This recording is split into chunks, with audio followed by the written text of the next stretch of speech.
The Red Cross responds to nearly 66,000 disasters every year, most of them house fires. Red Cross President and CEO Gail McGovern says you need to develop an evacuation plan and practice it, especially with your children. It takes just 2 minutes for a home to be engulfed in flames. Practice those drills. We all think our kids know what to do. They don't. We need to teach them. We have started a large campaign where we're going into vulnerable communities and helping install smoke alarms. Already 92 lives were saved, and 4 of those lives were saved by a 5-year-old girl who remembered what we taught them during these fire drills, and she got her family out. We also have a slew of free apps that people can download onto their smartphones. It's what to do in every kind of disaster you can imagine, how to prepare and how to recover. To help support all the Red Cross does and to make a financial donation, go to redcross.org. That's redcross.org. See that cute little dog in the pet store window? Chances are it came from a puppy mill. A breeding facility that forces caged, neglected, and often sick dogs to churn out puppy after puppy to be sold for profit. Meanwhile, millions of wonderful, healthy pets end up in animal shelters. This leads to the killing of more than 9,000 by the end of today. But with one simple choice, you can help. Just by deciding to adopt instead of purchase your next pet. Animal shelters are full of amazing pets looking for a home. When you adopt your new best friend, not only are you saving a life, you're taking a stand against puppy mills. When your friends see the smart choice and impact you've made, they adopt their next pet and share with 5 of their friends, who share with 5 more. Before long, thousands get involved. Pet stores stop selling dogs from puppy mills, and even more lives are saved. And with your help, we can save them all. Visit bestfriends.org/puppymills to learn more. It's Thursday night, and you're grabbing drinks with some friends. Started off with a pitcher for the table, which quickly becomes 2. There's pool. And there's the photo booth. All right, everybody squeeze in. Say cheese! Followed naturally by an order of wings. And another. Can we get some extra ranch sauce? Then there's the ceremonial nightcap. So what are we doing this weekend? And lastly, it's back to the car, which, if you're buzzed,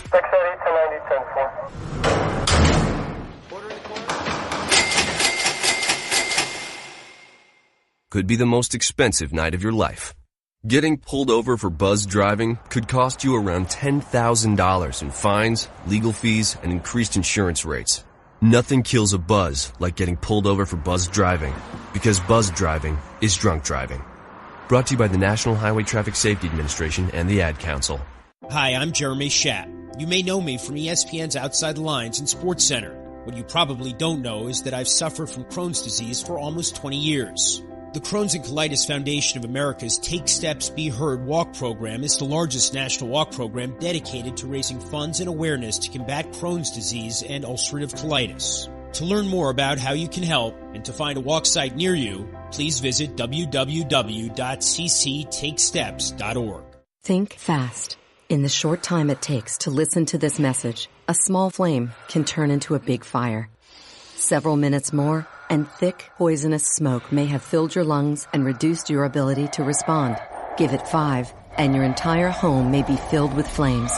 Keep breathing. We've got you. Don't let your world go up in smoke. Have working smoke alarms and practice an escape plan for you and your loved ones. Learn more at usfa.fema.gov, because fire is everyone's fight.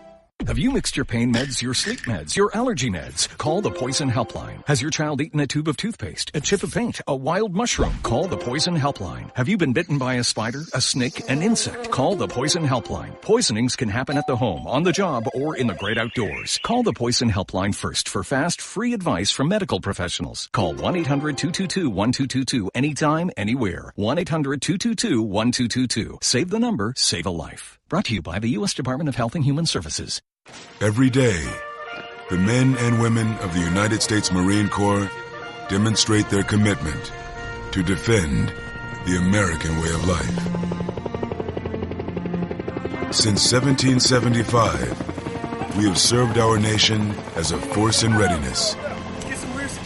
From combat operations to humanitarian assistance in every corner of the world. No matter where the mission takes us today, or wherever our country needs us tomorrow, we always remember the land we call home. As Marines, we take a stand for each other, for our nation, for us all, the few, the proud, the Marines. Hi, I'm Hillary Duff. As a mom, I'm proud to support the March of Dimes in helping more women have full-term pregnancies and healthy babies. That's why I walk in March for Babies. The money we raise funds research and local programs that help babies overcome the challenges of premature birth and birth defects. Sign up today at marchforbabies.org. Together, we can help make healthier babies possible for thousands of families. The following program is closed captioned for the thinking impaired. Zinc Media. Feel the power of knowledge.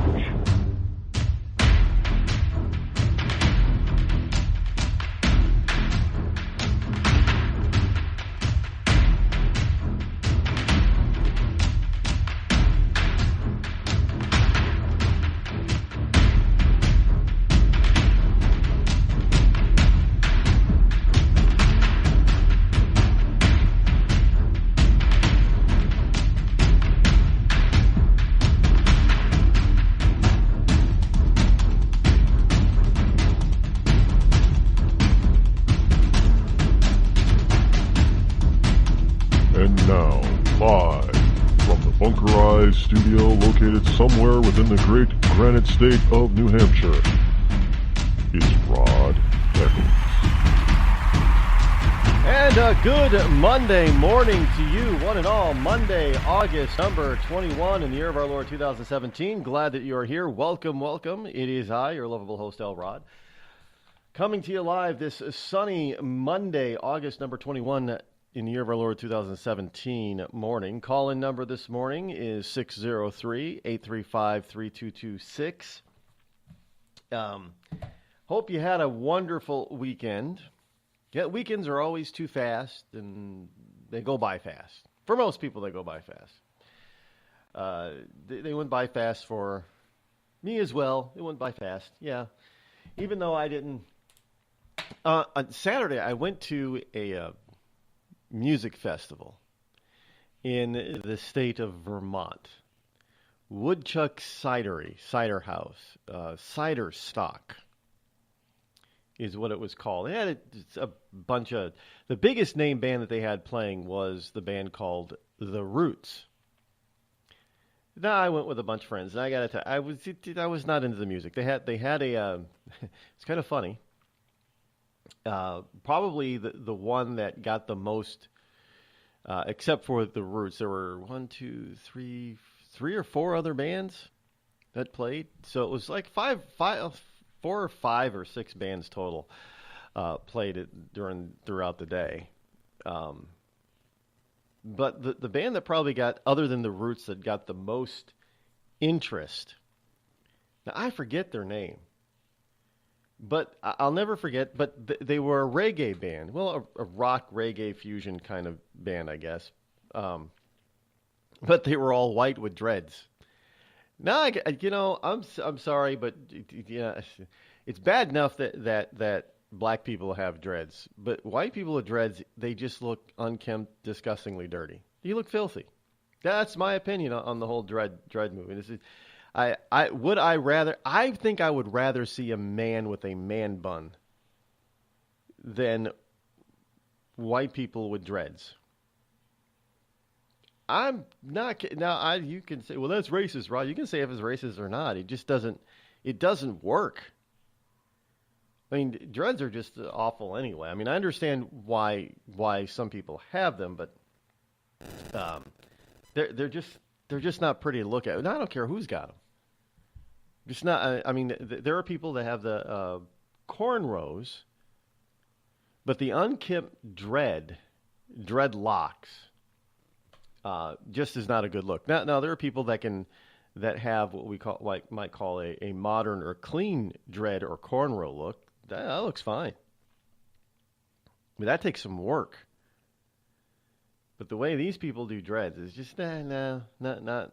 And just there was a young man walking around there. I mean, he was all. Now this is Vermont now. Now to me that's out of place in Vermont, wearing dreads. But you would think that it might be, but we're talking Vermont. You got to understand Vermont, folks. Dreads are kind of out of place in Vermont. But not only was this kid probably in his 20s, hard to tell.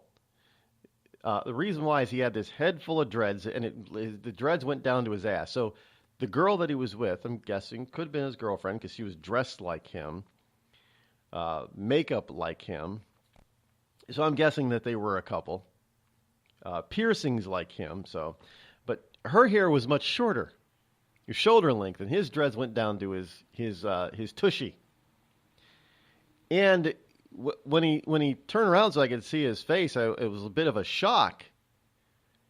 He had facial tattoos, but there was also something kind of different with his eyes. It looked like he had two black eyes. Now, I don't know if it was makeup or if they were real, but or if it was a tattoo.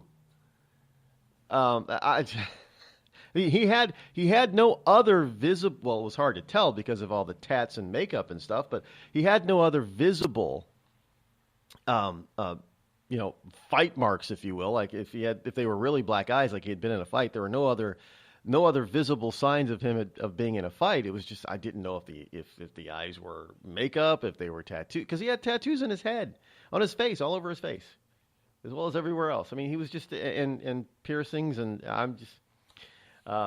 People in Vermont are very into piercings. We ate at a restaurant in Vermont. Not only did our waitress have piercings, but a nose ring, but so did the hostess, and so did the restaurant co-owner. All three of them female. All three of them had nose rings. Now, personally, I don't like nose rings. I think they're kind of disgusting. But to each their own. If they want them, they want them. But in any case, now you have to understand Burlington. Now it was near Burlington, Vermont, in a little town called Middlebury, Vermont, where they have Middlebury College, and it's about 30 miles south of Burlington, Vermont, where the good old Burlington College once stood, which used to be run by none other than Bernie Sanders' wife, before she destroyed it. And it went bankrupt and out of business. Yeah. I mean, understand, colleges are businesses, folks.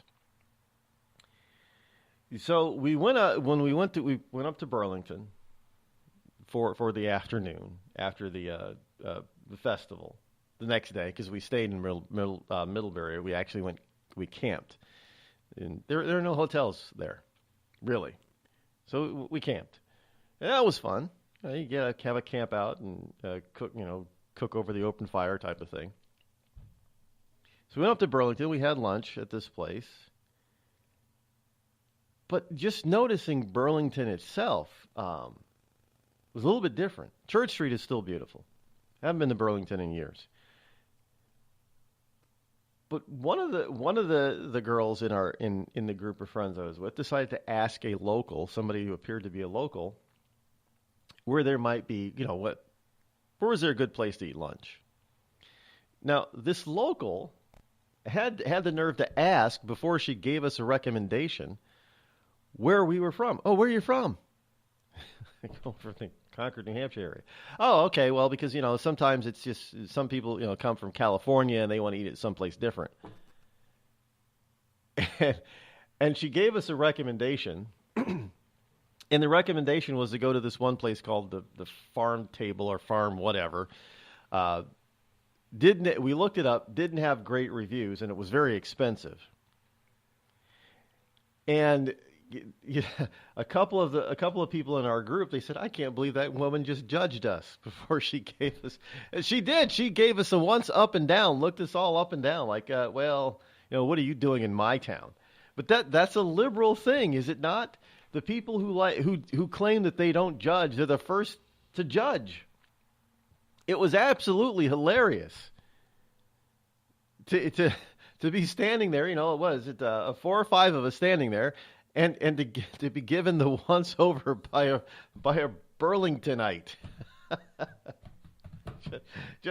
just saying, it's funny. Well, I bring this up simply not just to tell you because of my mediocre weekend. By the way, the one of the bands at the event was fairly honest. But he says, "Hey, yeah, come on. I'm glad you guys are out here having a good time. Yeah, I mean, some people might say it's a mediocre event, but we think it's a great event, even though you're listening to mediocre music." And he was right; it was mediocre music. But to be judged by some idiotic left-wing liberal in Burlington. Now, Burlington is very much a liberal enclave. It's where Bernie Sanders got his political start as mayor of Burlington, and then moved on. Well, didn't he try to be governor? He didn't make it as governor, I don't think. I don't think it was ever Governor Sanders. He just went from mayor to senator, right? In any case, if he was never governor. Well, if he's not governor now, so Vermont can at least rest easy that they don't have Bernie Sanders as governor. They've had they've had Howard Dean as governor. I mean, they've had some pretty bad liberal governors in Vermont, but it's just a state over. I mean, it's our neighboring state. It borders New Hampshire. And the thing is that, we're still pretty conservative here in New Hampshire, but just in Vermont, you got this liberal enclave crap. And it's really amazing. So I just bring it up because I just thought it was interesting. But we have, Antifa or Antifa, whatever is in the news. Again. Who else is out there? We'll get into some Antifa stuff. Trump is going ahead with the South Korea U.S. War games or whatever you want to call them, and the North Koreans. Kim Jong-un is like, well, we're going to unleash our wrath on you if you do this. Look, people have war games all over the world. I mean, it's called rehearsing for. I mean, I understand that because you don't know sometimes. Well, sometimes you don't know whether or not it's real or not. It's kind of like shooting off a potential nuclear missile. You don't know if it's real or not, and where it's going. So you monitor these things. So they do this. The North Koreans can do the same thing. They can, the Russians have war games. The Chinese have war games. Everybody has, everybody who's not already in the middle of a war somewhere on the planet, and they have a decent sized legit army. They have war games. It's just called practicing. Being able to coordinate. So if the real thing actually happens, they're actually able to get the enemy, not each other. War games are a natural thing. Well. Natural for humans. Humans have throughout history have practiced. But even kids today. Well, mostly boys, but that's happening less and less. But boys play war. I played war when I was a kid. One thing we did do is, for a little while, is we actually used not pellet guns but BB guns. We actually used BB guns. Little BBs can hurt. We didn't realize how dangerous BBs could be. But we used to shoot each other with those things. You could shoot your eye out type of thing. Yeah, we used to, have war and shoot. You couldn't cheat then. I got you. No, you didn't. Because you hear the, ow, I got you. No, you didn't. So we've always had war games. We've even played them as kids. Yeah, sometimes girls played. But girls didn't usually want to play. That's another difference.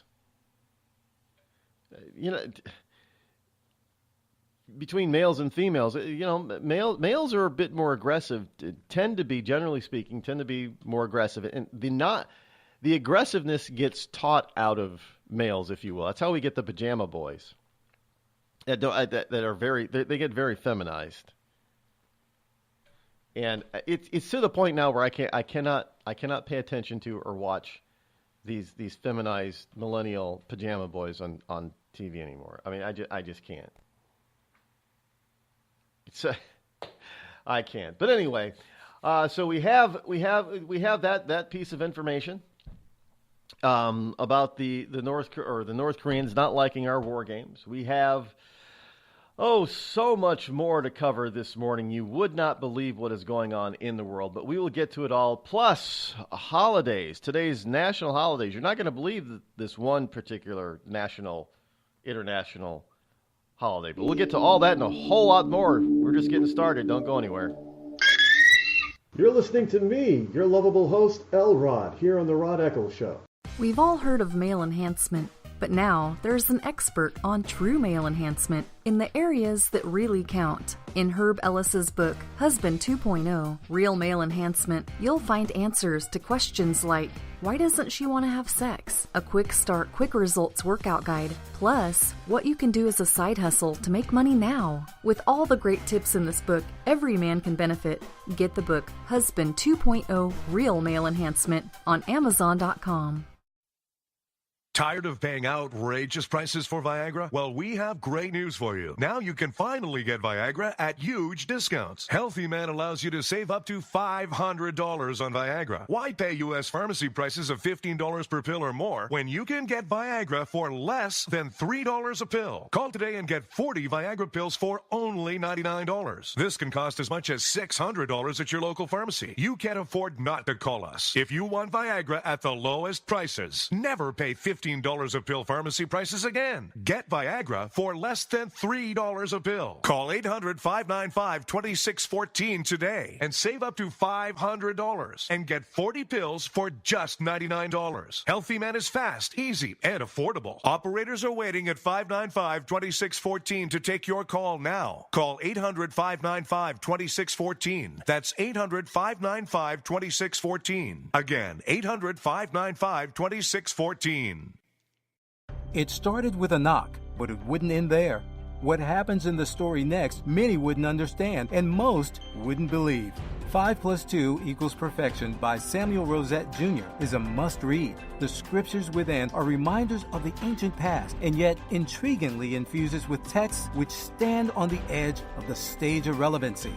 Available online at Westbow Press, Amazon, Books A Million, Barnes & Noble, and SamuelRosetteJr.com. And now a message from our sponsor. Ladies, tired of drying your hair with the same old vacuum cleaner? Try Avon Shave brand new Beauty Locks portable hair dryer. It's smaller, it's faster, it's guaranteed to give you the hair you've always wanted in half the time. Beauty Locks is delicate and dainty, just like you. The dryer weighs only a pound and easily fits in your hand. Now that's beauty and convenience. With a speedy motor that will dry your hair in as little as 25 minutes, you can get gorgeous hair without falling behind schedule. Don't worry about the little ones or that pie in the oven. Thanks to an extra-long extension cord, you can move around while primping your locks. Forget those long trips to the salon and no more waiting for hours under monster machines. Avon Shea gives you an easy and speedy hairdo that will blow your man away. Get it now at your nearest Macy's.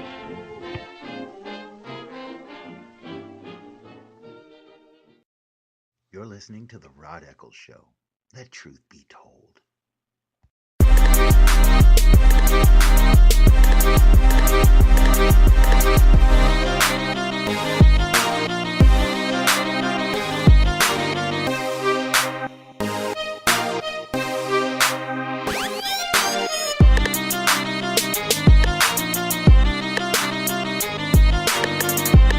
(603-835-3226). The holidays for today. Yes, today's holidays are rather an interesting collection of days. Today is National Spumani Day. This is a day dedicated to spumani, which is a molded ice cream that originated in Naples, Italy. Not Naples, Florida, Naples, Italy. So it's a National Spumani Day. And it's not a day in Italy. It's just national, not international. So it's here in the U.S. only, I'm guessing, because it's national, not international. Today is also National Cupcake Day. Yes, it is National Cupcake Day. So you can have some spumani and some cupcake. Shouldn't they save this for Fat Fridays? But anyway, they don't do it on a particular day. It's on a date, August 21st. Today is also in response to last week's Bad Poetry Day. Remember that last week? Well, today is Poets' Day. And this is a day dedicated to the crafters of fine poetry. Poetry has been around for at least a millennium, so this is a day to celebrate poets going all the way back to the beginning of poetry's time. It is also Stay at Home with Your Kids Day, but it is also Senior Citizens Day. And for Senior Citizens Day, they're telling senior citizens to get out of the house, get out of their senior citizen daycare center, get out and about. So I guess they're telling the grandparents, let the parents take care of the kids. Grandparents go out and have fun today, because today is Senior Citizens Day, where if you have kids and you're at work now, shame on you, because it's Stay at Home with Your Kids Day today. Today, and lastly, today is also National Brazilian Blowout Day. I had no idea what the hell they were talking about, so I actually had to go look it up. See, I did all the work for you. And this is what it is known for. This is why they have the day today. Today is celebrated for, because summer has celebrated for its beach trips, its vacations, barbecues, and carefree attitude. However, it can also be a nightmare on your hair. With humidity at an all-time high. Really? All-time high? Frizzy hair is in full effect across the nation. USA, by the way. Therefore, on August 21st, we celebrate National Brazilian Blowout Day, a way to calm your tresses and embrace your most beautiful self through the use of innovative and breakthrough bonding technologies. The Brazilian blowout treatment actually improves the health and condition of the hair by creating a protective protein layer around the hair shaft to eliminate frizz and smooth the cuticle. So those with Brazilian blowouts don't have to fear the summer humidity and can feel confident in their look. Well, summer's over, just about, by now. And if you're south of the equator, it's winter. Winter there. So, but today it's a national day to go get your hair did. Evidently. With a particular, I've never heard of a Brazilian blowout. So, but then again, I don't spend an awful lot of time in female hair salons anyway. I don't even spend a lot of time in barbershops. Well, we don't have any good barbershops around here. Not like the kind that everybody sees. Is that really what a barbershop is like, Rod? Yeah, I've been to barbershops when we in between base. When my father was in between bases. We lived in Buffalo, New York, where my parents grew up. Went to a barbershop. Yeah, just like that. Just like the TV program. You got guys that, they're playing checkers or chess in the barbershop all day long and talking and chatting and making fun of people and all that kind of, just a barbershop. So I spent some time in those kinds of barbershops, but we don't have any around here. At least none that I found. Well, it's an African American thing to me. I'm surprised Antifa doesn't. I'm surprised Antifa doesn't go around and protest against like hair cutters or something, because it's so white. There is an article here about, yes, Google is really skewing. This is why you shouldn't use Google anymore, folks. I'm being dead serious. Stop using Google. When people Google white couple weddings, the pictures and information that comes up includes everything but white couple weddings. So, white and black or Latino or, two gay guys with a black child. Are you kidding me? Yeah, so white couple weddings is too offensive for Google, so it doesn't return you what you're looking for. Stop using Google.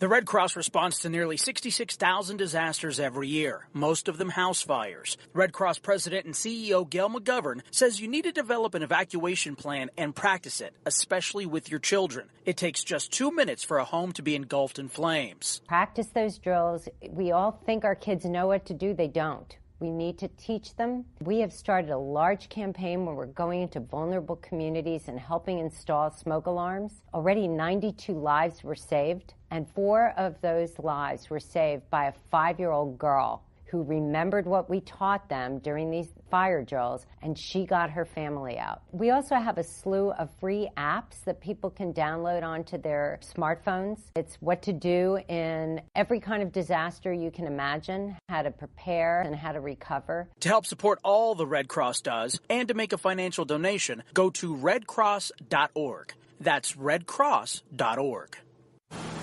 I'm just so happy my father had a chance to see his kids before he passed. I just want to say thank you. When her father fell ill, the American Red Cross was able to help get Veronica's brother home from the Navy to speak to his father one last time. It's thanks to your donations that we can connect military families when they need it most. Please donate today at redcross.org. It's Thursday night, and you're grabbing drinks with some friends. Started off with a pitcher for the table, which quickly becomes 2. There's pool. And there's the photo booth. All right, everybody squeeze in. Say cheese! Followed naturally by an order of wings. And another. Can we get some extra ranch sauce? Then there's the ceremonial nightcap. So what are we doing this weekend? And lastly, it's back to the car, which, if you're buzzed,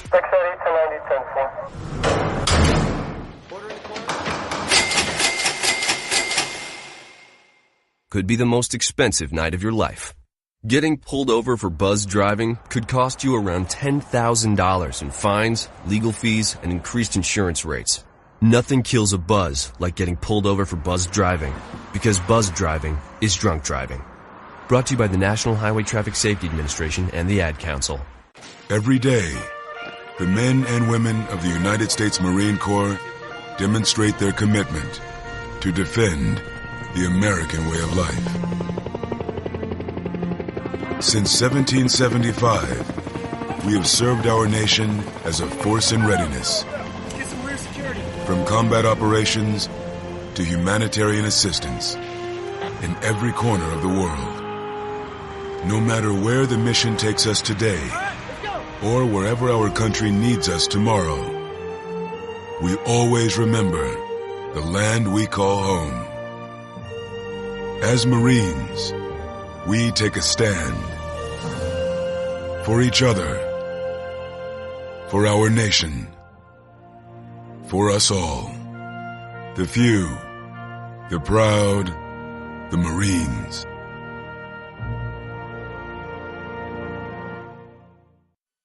I considered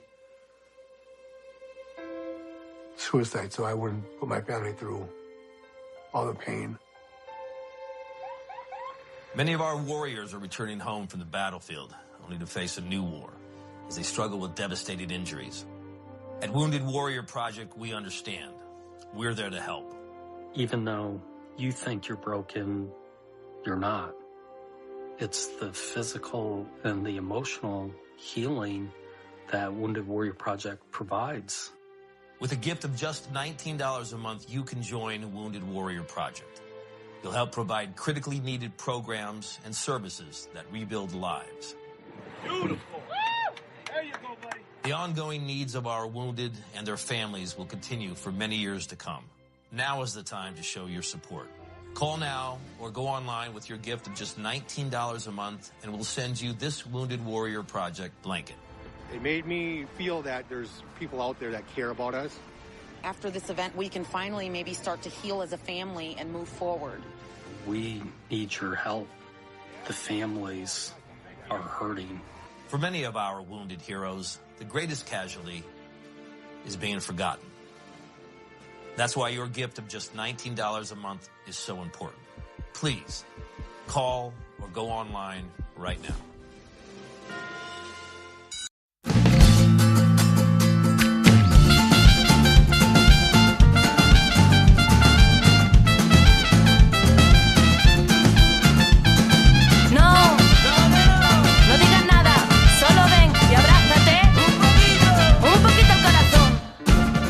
603-835-3226. Welcome back.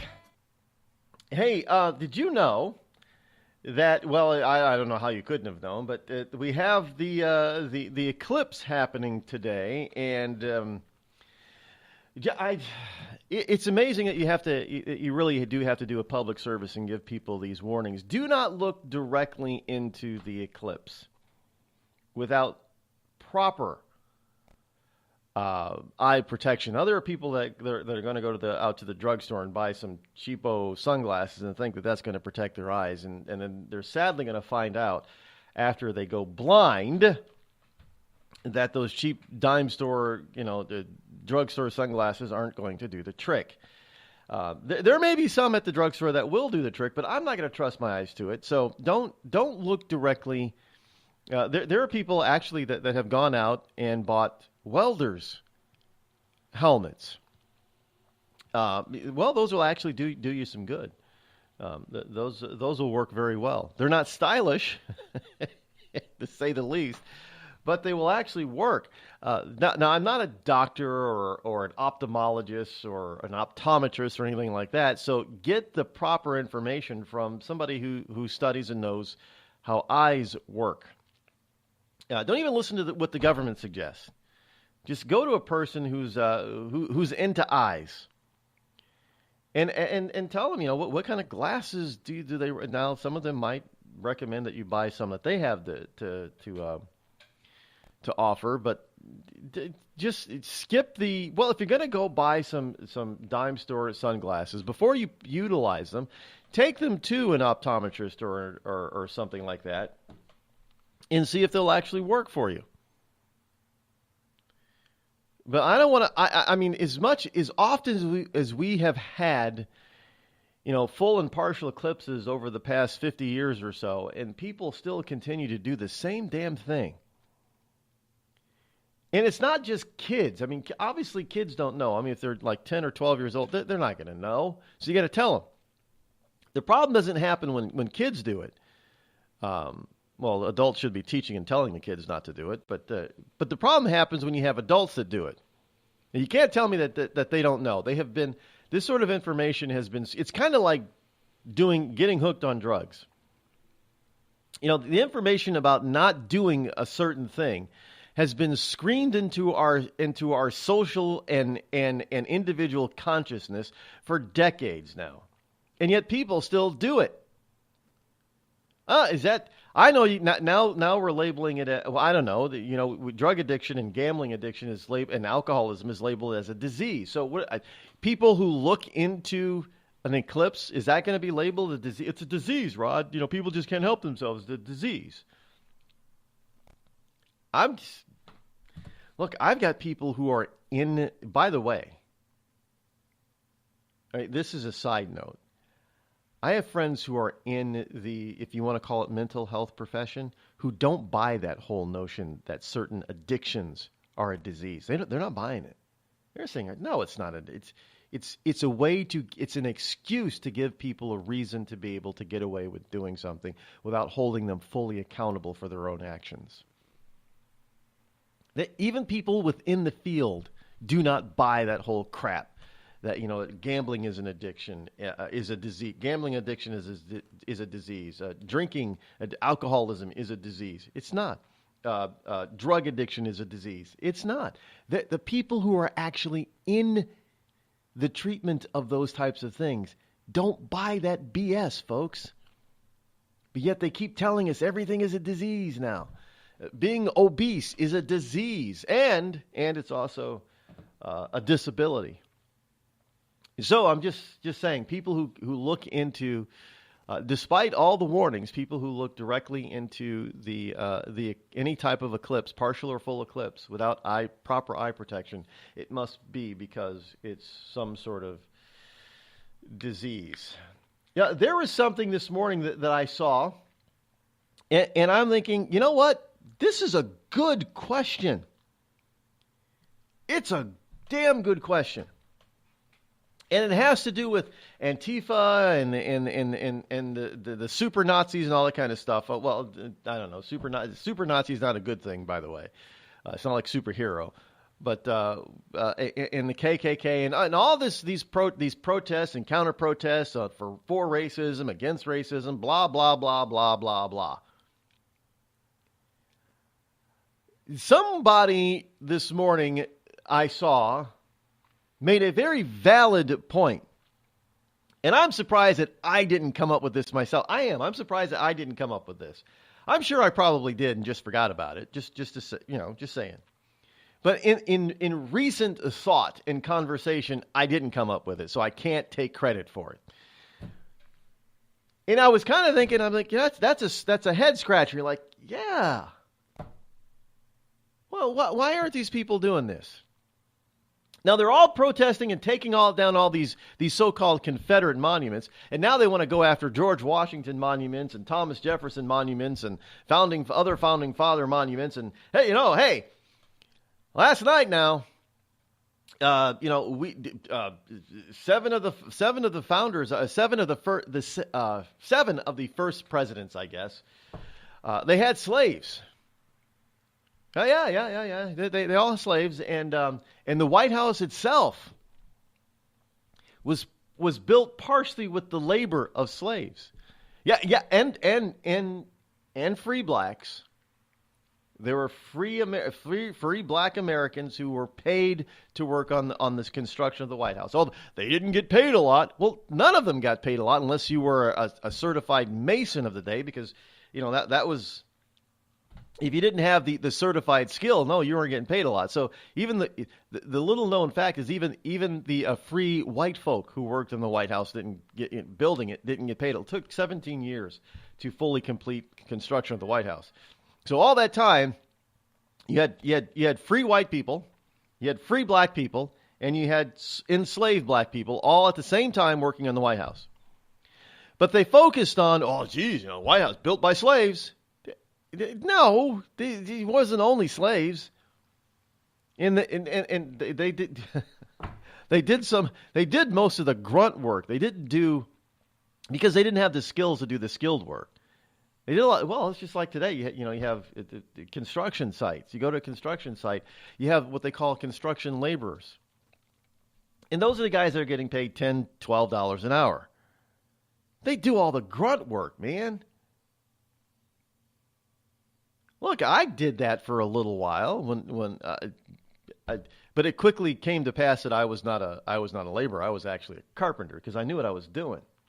And the boss of the construction company I worked for was rather surprised. In fact, they put me in charge of a couple of things because I knew what I was doing. But it takes skill to do that kind of stuff. Patting myself on the back. Yeah, I know. You know how this is the point about learning something every day. Did I go to school? In particular, in any school, to learn how to do carpentry and really to be the equivalent of some of those carpenters out there who do it full time for a living. How did I get to know all that stuff? It's called years and years and literally a couple of decades of watching TV. Now, watching TV, Rod? Yeah, I used to watch all of those PBS home improvement shows and the commercial TV home improvement shows. I'm not talking Tim the Toolman Taylor. I'm talking This Old House and Home Time and all of and The House Doctor. All of those shows. I used to just absorb them whenever they were on. I watched, man, and I paid attention. And of course, it did help that when I was in middle school, I did take carpentry. I did take drafting and engineering class. So I had a little bit of a base there. Yeah, I can't deny that. I have a little bit of a base there. And I like to build things out of wood. That was a hobby, still is. But when it came time to actually do construction, I actually knew what I was talking about and doing. And I proved it. Which was to the shock of some of the people that that had gone through journeyman school and that kind of thing, and apprentice classes in school, and that's all they did. But it's the same thing. You don't have to go to college to learn how to do stuff. And in the end, it doesn't really matter if you go to college or not. Over the weekend, I was also listening to anybody listen to or watch the PBS program Wait, Don't Tell Me. Well, I often, I have a friend who likes to listen to it as a podcast. And we were traveling back from Burlington, Vermont, and played a couple of episodes, podcasts of Wait, Don't Tell Me. Ultra liberal garbage over there. I mean, what's his Jason Segel? Or whatever, Peter Sagal. That's it, Peter Sagal. What an ass that guy is. But that's not what it's about. They had an episode where they had a couple of people. One was a female, and she was currently in college. She was getting her master's degree in liberal arts. So he's like, liberal arts? Liberal arts? Yeah, and trying to explain it, she was saying, well, it's an interdisciplinary study, and so in other words, and we all in the car were looking at each other, saying, yeah, she doesn't know what the hell she's doing. She doesn't know what a liberal arts degree is. A master's degree in liberal arts, and then another contestant came on. It was a guy, he was a girly man basically, pajama boy, and he was his major. He was majoring in gender and sexual studies. Man, and Peter Sagal asked him, well, what kind of a job are you going to get with that? And, he tried to point, the student pointed out, well, I know somebody who got a job working for some Wall Street firm. I'm like, are you kidding me? Another wasted degree. This guy is probably spending, $50, $60, probably $100,000 on a totally useless degree. But they're the ones running around out there, like Antifa and Occupy, trying to tell us what we should be doing and why we need to go to college. So they go to college doing all this, trying to get these useless degrees. I never went to college, got a construction job that paid me up to $20 an hour, didn't go to even apprentice school at all. I just watched television on how to do it. So, I mean, do people understand why I'm not into college? But you have all these college people running around telling us, protesting against these monuments, trying to change our history that's being taught in schools. And what have none of them come up with?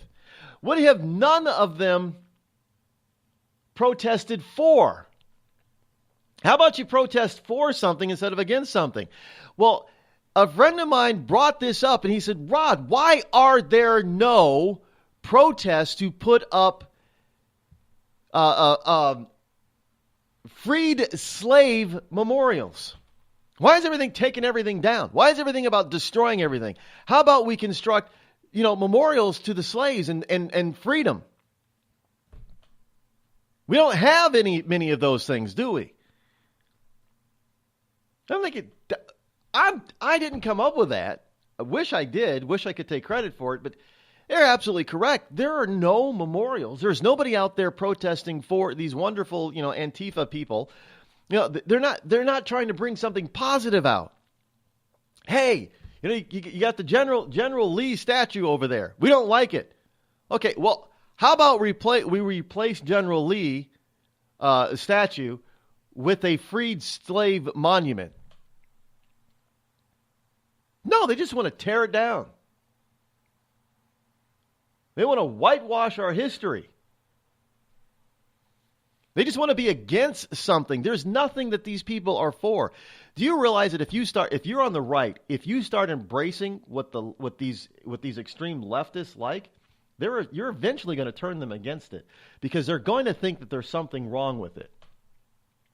You wanted to defeat the left and really show how hypocritical they are? Start supporting some of their more extreme stuff. Start saying, "Hey, yeah, I'm with you. Take down all the monuments. Take them all down. Every last one of them all over the country. Doesn't matter who it is. Take them all down." And they're going to stop and say, "Wait a minute, no, we're not going to do that." Oh, so you're just going to say you're going to pick and choose the monuments, huh? Okay, how about we put up some freed slave monuments? Well, that's celebrating slavery. No, freed slaves. How about we start doing that? Because we don't have many of those up anywhere around the world, do we? For anybody, it doesn't matter if they're just black Africans. There's no freed slave monuments anywhere on the planet. How about we look at that? How about we start doing that? I mean, I think there might be one or two anti-apartheid monuments in South Africa, but I think that I don't know many freed slave monuments here in the USA. Anybody know of any? And that's pretty bad when I'm legitimately asking the question, has anybody seen any? We got all these Civil War monuments, right? But none of them directly seem to be pointing towards, the actual freeing of the slaves, breaking of the chains, so to speak. Now, I'm not saying that there should or shouldn't be any, but I'm asking the question, why aren't these wonderful Antifa leftist people who are so all about freedom, why aren't they pointing that out and demanding that there be some of these things? It seems to me that would be a little bit more apropos. Why do you always have to show that you're against? What exactly are you for? Well, it's frankly because I don't think they're for a damn thing other than anarchy. Hello, America. It's me, your history. I remember a time when we thumbed our nose in a king's face, sent him packing. And when fascists and emperors talked a little bit too loud, we showed up, tore their cities to the ground, and then rebuilt them just to prove we could. We put men on the moon, we won a Cold War, and we elected fearless leaders who led fearless people. What the hell happened to you, America? Back in my day, we didn't elect a big-eared community organizer. We punched him in the kidney. Maybe it's time you came home, America. Home where you belong. We've all heard of male enhancement, but now there's an expert on true male enhancement in the areas that really count. In Herb Ellis's book, Husband 2.0, Real Male Enhancement, you'll find answers to questions like, why doesn't she want to have sex? A quick start, quick results workout guide. Plus, what you can do as a side hustle to make money now. With all the great tips in this book, every man can benefit. Get the book, Husband 2.0, Real Male Enhancement, on Amazon.com.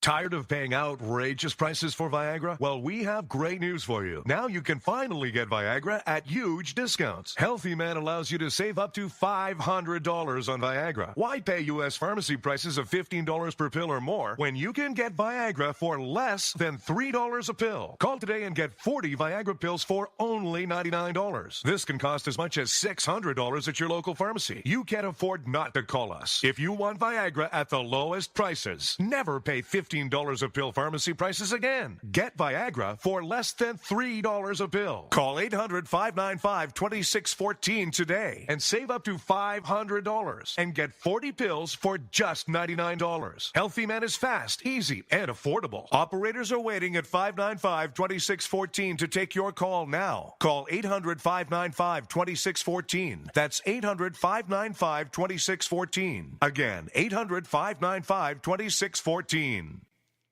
It started with a knock, but it wouldn't end there. What happens in the story next, many wouldn't understand, and most wouldn't believe. 5 + 2 = Perfection by Samuel Rosette Jr. is a must-read. The scriptures within are reminders of the ancient past, and yet intriguingly infuses with texts which stand on the edge of the stage of relevancy. Available online at Westbow Press, Amazon, Books A Million, Barnes & Noble, and SamuelRosetteJr.com. This is Free America broadcasting on the Rod Eccles Show with a message to all patriots trapped behind the lines in California, New York, Boston, and Chicago. Don't give up, true lovers of America. Even as we speak, moves are being made to drive the invaders back to the land from which they came. Defeat the would-be dictators and lift the chains of tyranny from around your neck. Stay strong. Stay brave. You're not forgotten, and you're not alone. Until next time, patriots, this is Free America signing out. Call Rod now, 603-835-3226. Lines are open.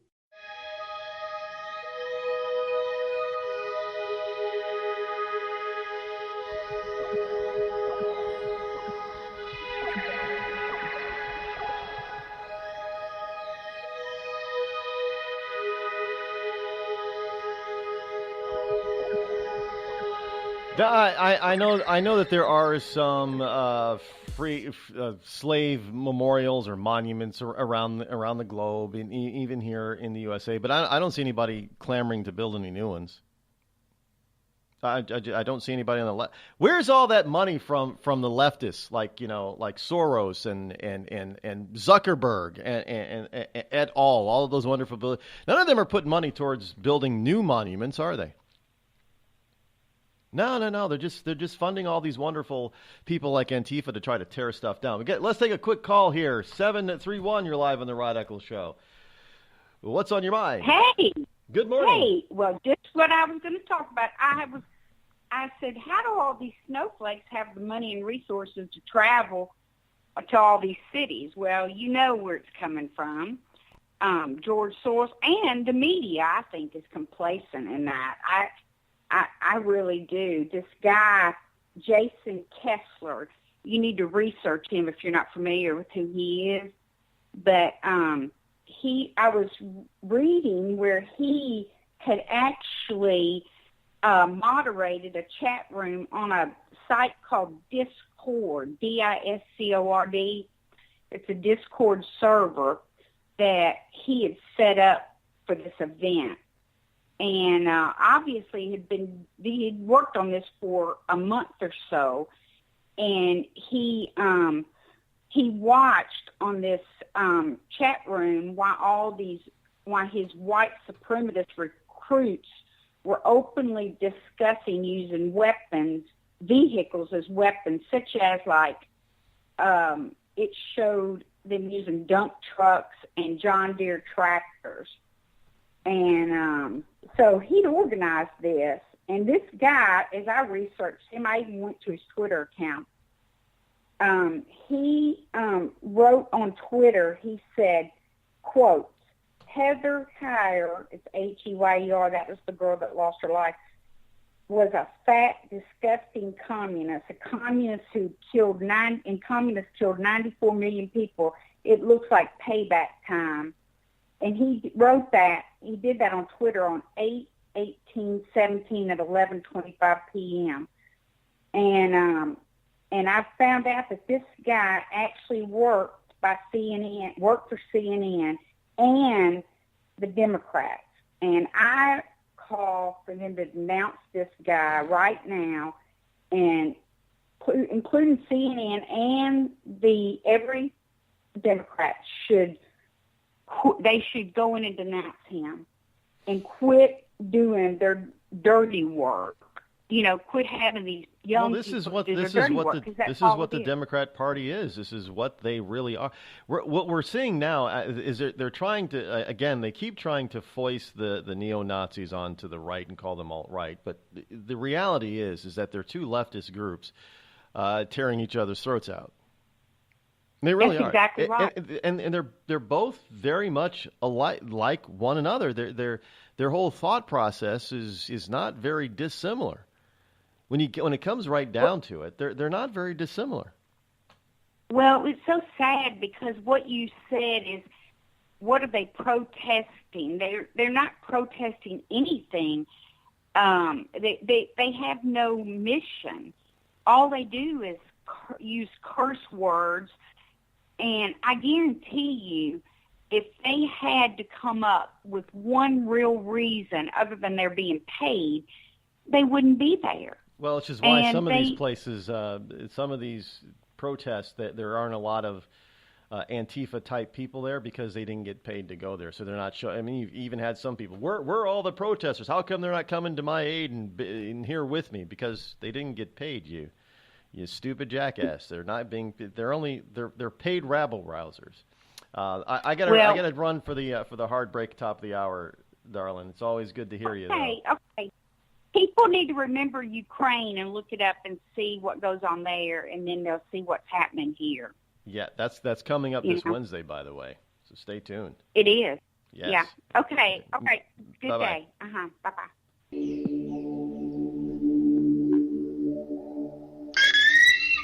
Thousands of families affected by disasters, like the recent wildfires, urgently need support. You can help the American Red Cross provide warm meals, shelter, and hope to families when they need it most. Please donate today to Red Cross Disaster Relief to help people affected by disasters, big and small. Go to redcross.org or call 1-800-RED-CROSS today. Your support is critical. We can't do it without you. I'm just so happy my father had a chance to see his kids before he passed. I just want to say thank you. When her father fell ill, the American Red Cross was able to help get Veronica's brother home from the Navy to speak to his father one last time. It's thanks to your donations that we can connect military families when they need it most. Please donate today at redcross.org. Were you born from 1945 to 1965? People born during these years are 5 times more likely to have hepatitis C. So even if you try to eat right, exercise, and take care of yourself, you could still have hepatitis C, a serious disease that's a leading cause of liver cancer. If you were born from 1945 to 65, you should get a blood test for hepatitis C. Treatments can cure this disease. Talk to your doctor about getting tested. A message from the CDC. Think fast. In the short time it takes to listen to this message, a small flame can turn into a big fire. Several minutes more, and thick, poisonous smoke may have filled your lungs and reduced your ability to respond. Give it 5, and your entire home may be filled with flames. Keep breathing. We've got you. Don't let your world go up in smoke.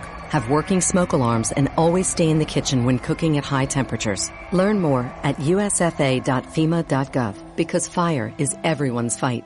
Have you mixed your pain meds, your sleep meds, your allergy meds? Call the Poison Helpline. Has your child eaten a tube of toothpaste, a chip of paint, a wild mushroom? Call the Poison Helpline. Have you been bitten by a spider, a snake, an insect? Call the Poison Helpline. Poisonings can happen at the home, on the job, or in the great outdoors. Call the Poison Helpline first for fast, free advice from medical professionals. Call 1-800-222-1222 anytime, anywhere. 1-800-222-1222. Save the number, save a life. Brought to you by the U.S. Department of Health and Human Services. Premature birth is the #1 killer of babies. Those who survive often face birth defects and complications that affect them for life. For hundreds of thousands of families in the United States, this is the hardest thing they will ever have to face. And it's even harder on the baby. March of Dimes is providing education and support to families and funding life-saving research to give every baby a fighting chance. You can help. Do something today. Give them tomorrow at marchofdimes.org/tomorrow. It's pretty amazing when you consider that 7 years ago, we didn't have the treatments we have now. We cure 80% of children with cancer. Go back 50 years, we were curing 20 to 30%. This is the miracle story of modern medicine. We understand what makes this cancer tick.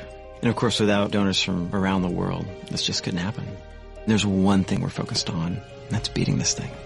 St. Jude Children's Research Hospital. Finding cures, saving children. Learn more at stjude.org. Not on my watch, our military service members say, as they volunteer to serve.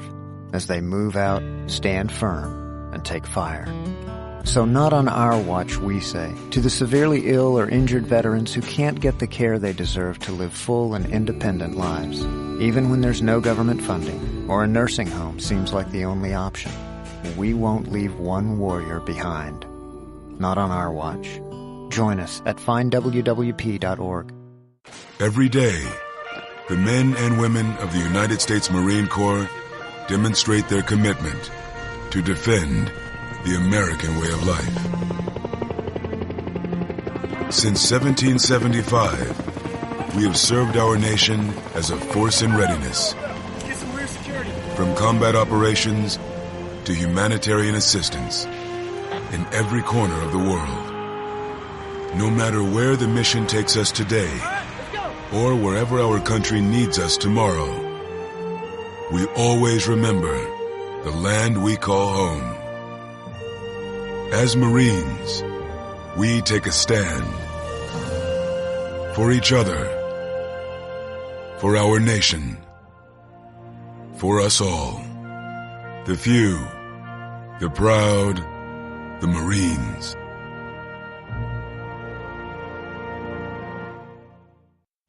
America's wounded warriors are coming home. After serving on foreign shores, these brave men and women are returning to their families and communities. Many have wounds you can see, and many have wounds you can't see, like post-traumatic stress disorder. Now that these warriors are back home, they are ready to enter the civilian workforce. To help, Wounded Warrior Project has developed the Warriors to Work program, a career counseling service that helps warriors translate their military experience to the civilian workplace. These extraordinary men and women bring proven world-class job skills and a unique perspective on teamwork to the job. And to ensure the right warrior finds the right job, Wounded Warrior Project works with employers to find just the right match. When you hire a wounded warrior, you hire an intelligent, talented, and committed new employee. Contact Wounded Warrior Project at findwwp.org. Welcome home the brave. You want to know what time it is? It's time to bring the rain. Zinc Media. Feel the power of knowledge.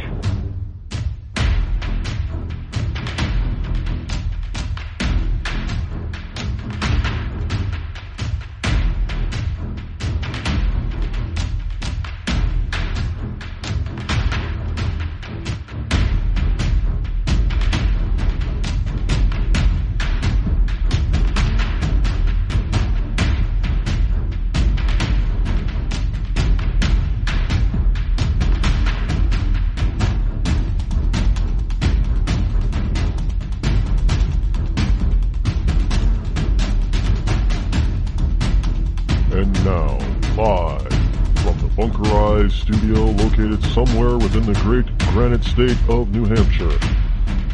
It's Rod Eccles. And welcome back here at hour number 2. I am, of course, your lovable host, firmly ensconced in the Freedom Throne behind the Freedom Mic here in the Bunker Rise studio. Here it is, August number 21 in the year of our Lord 2017, which means it's Monday. It's Monday, back to work for most people. And there are more and more people who are employed today than there were a year ago, gainfully employed. That's a good thing. But not if you're listening to liberals, by the way. If you listen to a liberal, they'll make it sound like it's terrible that people are finding jobs. I mean, aren't these the people? This is why we had Occupy. You remember the Occupy Wall Street? How is it that we forget about this? Well, I know that they've morphed into Antifa, the so-called anti-fascists. You know, the anti-fascists are the most fascist people that I've ever run across. They're more fascist than Nazis, really. I know. That's probably not a safe thing to say, but it's the truth. These people are the most fascist people I've ever heard of. But we forget about this Occupy Wall. What was the whole reason behind Occupy Wall Street? Is that there were no jobs. And who was in charge, by the way? It was the Obama economy, where these wonderful, overly educated, that didn't really learn anything in college, but overly educated according to their useless degrees. They deserved all these high-paying jobs that were non-existent, and it wasn't Obama's fault that they weren't finding jobs, that no jobs were available. Oh, no, it was Wall Street's fault because they refused to hire them. Well, if they didn't have a position for them, then how is it a company's fault if you don't have the right education? You know, I've tried to figure this out. I really have. I've tried to figure out how it is that if you go to, I don't know, let's pick advertising. You go to Madison Avenue and you look for a job, but you don't have a degree that lends itself to be useful in the advertising realm on Madison Avenue. And then you blame Madison Avenue companies for not hiring you. You don't have the skills that they need. You don't have the skills that will allow you to be paid such a high salary. You're the one that went to college. You're the one that got the useless degree, not the Madison Avenue CEO or hiring manager.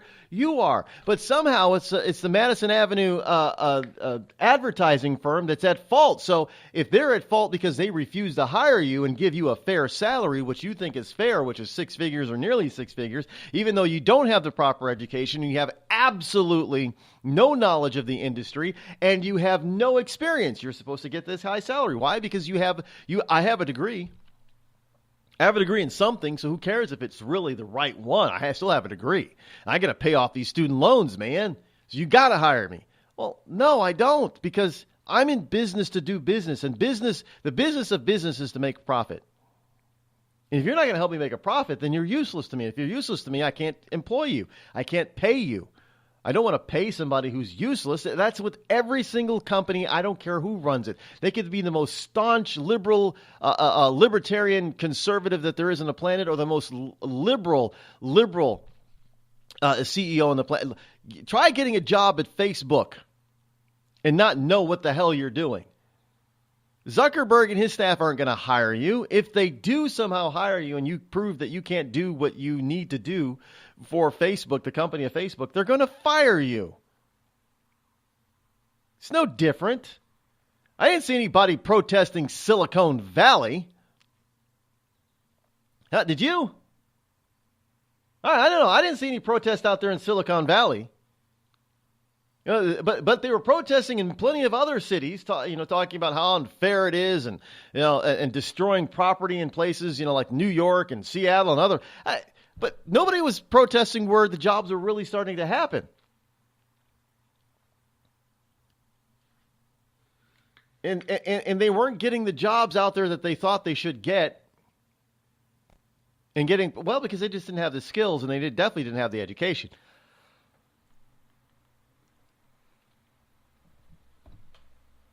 But so now all of that Occupy movement has morphed into this Antifa stuff. This anti-fascist. This is the same people, by the way. It's the same, they, of course they've got some new blood. You always need new blood. But there's a lot of the same old people. They're just a few years older, but they're still doing the same damn thing. All of them are protesting against something. I don't see anybody protesting on the left protesting for something. I don't see them standing up and saying, well, let's do this. Let's protest to have this. All they want to do is destroy, destroy, destroy, destroy. I don't see them doing anything positive. It's all negative. Well, here's a story I found from Vox that proves that point. Now, Vox is a rabid left-wing ragmag on the internet. It is. It just is. It's there's no getting around it. But here's the story on Vox, and here's the title of it. It says, "I'm a black Southerner. I had to go abroad to see a statue celebrating black liberation. Why aren't there more statues memorializing slaves?" Well, of course, he's actually thinking that the only slaves that there ever were on this planet were black Africans. But again, there aren't memorials to just about any kind of slave, any ethnic group that was a slave at any time. But the writer says that in July, he traveled to Barbados to unwind and get away. Now, I don't know many black Americans that go to Barbados to unwind and get away. But anyway, this is what he did. He said, "I didn't know I'd encounter a monument that would help me understand how America processes our history." It's all about processing. There's no processing of anything. It is what it is. Either you tell the full story or you lie about it. Plain and simple. You tell this full historical event or you lie about it. There's no processing. It is what it is. Now, heading into town from the airport, he writes, "We circled a statue situated in one of the most prominent intersections in town. It depicts a black man Busa, breaking the chains that bound his hands in slavery. In 1816, Busa, an enslaved African, organized enslaved black people across every major plantation in Barbados to stage a nationwide revolt in what is now known as Busa's Rebellion. His actions were instrumental in bringing about the abolition of slavery in the British West Indies. Do we have any such monuments or memorials in the United States? Oh, wait, well, we have quite a few Lincoln memorials, don't we? That pay homage to the Emancipation Proclamation. But that Lincoln is now being construed as being terrible. Because why? He was a white man in Washington, D.C., and he lived in that house called the White House, which was partially built by slave labor. How dare he? If Lincoln were really against slavery, he wouldn't have lived in the White House. So we have a few monuments to breaking the chain, but we don't have any slaves in the monuments. Okay, so let's add some depictions of slaves like Busa here in Barbados. Now, I am sure among the Antifa crowd, there's got to be some artist, right, that can draw up these wonderful plans and statues. And I'm sure with all the money that the leftists have out there that they keep donating, like Soros and Bezos and Zuckerberg and even Warren Buffett and who's the Microsoft guy there, Gates. I'm sure they could all donate just a little bit of their money into having some of these statues made into bronze statues or some sort of metallic statues and placed in parks all around the country, or at least in the South, right? Because that's where a lot of these so-called Civil War monuments are, these Confederate monuments are in the South that were erected, up to 100 years ago by a bunch of Democrats. And so why not put up these, like a Busa monument where you got a slave breaking the chains and having Abraham Lincoln there, cutting the chains with a chain cutter. I know they didn't have that back then, but let's just say, they could have. I know for a damn fact that among all these Antifa people, there have got to be some artists that can do this. Why aren't they doing it? Because, folks, they're not about building anything up. They're not about trying to do anything positive. They're all about just negative and tear it down. Anarchy. That's it. That's all they stand for. Because if you were to start standing with them and start doing something, making something positive come out of all this stuff, they would turn against you too. Plain and simple. There is no doubt about it.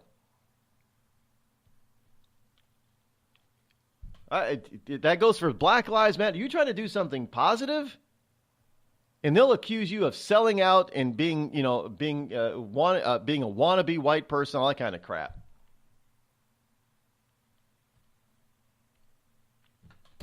I'm just saying. There's no, what's the word that they use? Positivity. They talk about positivity, but none of them use it. None of them utilize it. That's just that's a stupid made-up word anyway, positivity. They just want to promote positivity, so they say. Well, what they're doing, right, that's not positive stuff. There's no positive energy in that. Do you want to be all these, these free thinkers and these, moon battery type of stuff? Talk about positive energy and positivity. What you are doing is not putting forth positive energy into the universe. It's a bunch of negative energy. If you want to believe in that sort of stuff, so there you have, and a lot of them do. A lot of these, I call them granola types. The modern version of the 60s hippie. By the way, they're the ones that are most likely to those are the white people that are most like, girls too, females too, most likely to have dreads, by the way, and wear the old flower children like clothing, but modernized to the 21st century. You ever gone to any of those places? I've been in a few. Well, you don't see them in Whole Foods necessarily, but you see them in smaller mom and pop, all natural grocery stores. Those are the kind of people I'm talking about. They talk about positivity and putting up, they have crystals all over the place, in their cars, in their houses, their dwellings, and everywhere. Just positive energy, man. Just gotta put out some positive vibes, and they're the ones that make up Antifa. Anything about Antifa positive? Yeah, I didn't think so. You're listening to the Rod Eccles Show, the coolest, most politically incorrect, conservative black man on the planet. Tired of paying outrageous prices for Viagra? Well, we have great news for you. Now you can finally get Viagra at huge discounts. Healthy Man allows you to save up to $500 on Viagra. Why pay U.S. pharmacy prices of $15 per pill or more when you can get Viagra for less than $3 a pill? Call today and get 40 Viagra pills for only $99. This can cost as much as $600 at your local pharmacy. You can't afford not to call us. If you want Viagra at the lowest prices, never pay $15 a pill pharmacy prices again. Get Viagra for less than $3 a pill. Call 800-595-2614 today and save up to $500 and get 40 pills for just $99. Healthy Man is fast, easy, and affordable. Operators are waiting at 595-2614 to take your call now. Call 800-595-2614. That's 800-595-2614. Again, 800-595-2614.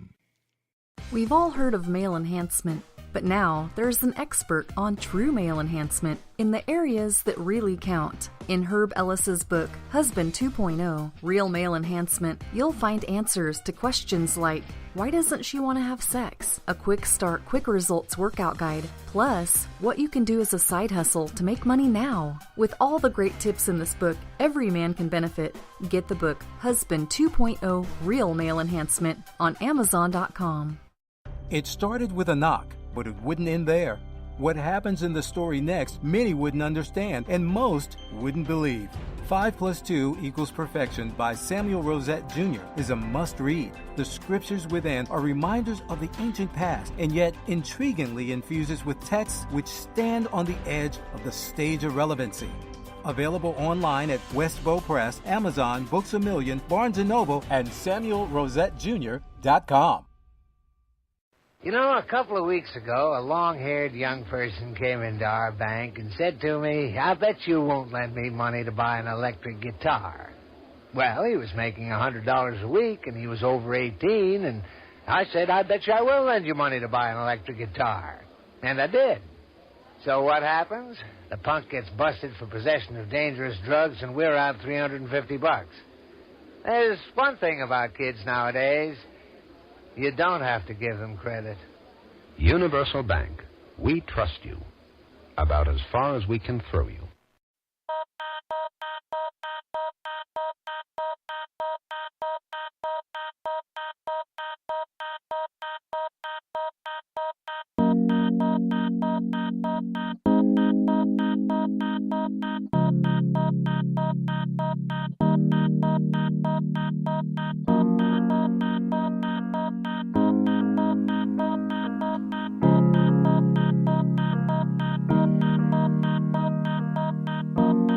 Six 603-835-3226. That is a call-in number.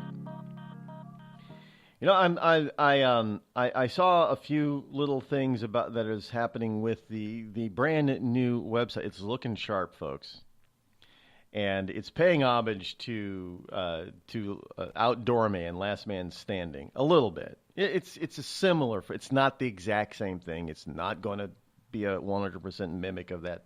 It's still out there, by the way, outdoorman.com. You can look at it. But we've expanded upon that. It's going to look a lot. It's got a similar feel to it, but the new RodEccles.net, which will debut right after Labor Day. And that's only can you believe it's only a couple of weeks away? A couple of weeks away for the end of summer. The official, unofficial, whatever, end of summer is in a kiddies are already, you know, in Concord, they've already drained a couple of the pools. They have.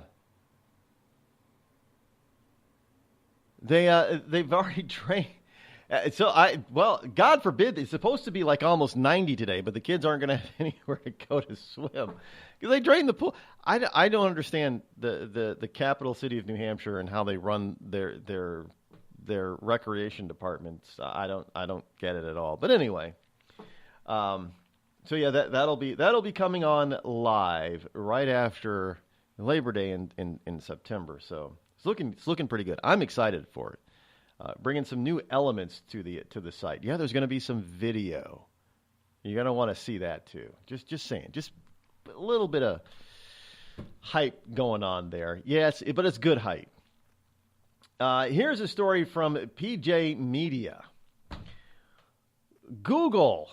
Is Google working with liberal groups to snuff out conservative websites? Well, of course they are. Google revealed in a blog post that it is now using machine learning to document hate crimes and events in America. Oh, yay.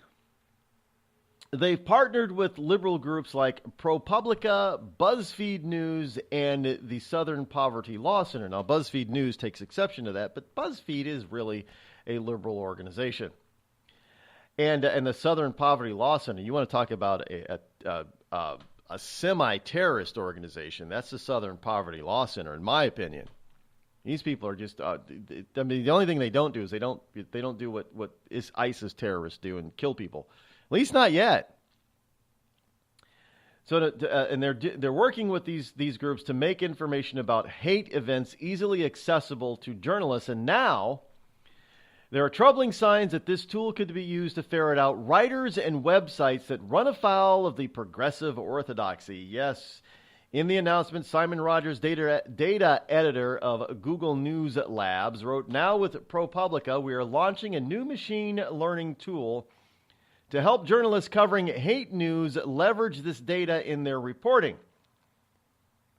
The Documenting Hate News Index, built by Google News Labs, a data visualization studio, Pitch Interactive.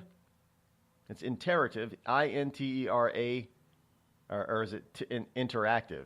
Pitch Interactive, sorry. And ProPublica takes a raw feed of Google News articles from the past 6 months and uses the Google Cloud Natural Language API to create a visual tool to help reporters find news happening across the country. It's a constantly updating snapshot of data from this year, one which is valuable as a starting point to reporting on the areas of news that they want you to know about, basically. Emphasis mine, of course. Now, on the surface, it looks rather innocuous, right? It's presented by Google as an attempt to create a database of hate crimes. Information that should be available with a quick Google search, it should be noted, but it's a quick glance at the list of partners for this project should also raise some red flags, of course.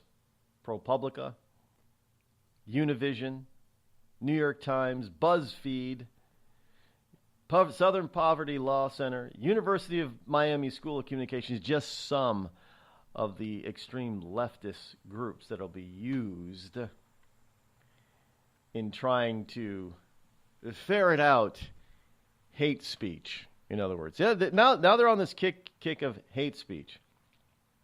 By the way, some people, I have been informed that the reason why Tim Allen's Last Man Standing program was obviously it wasn't canceled due to lack of ratings.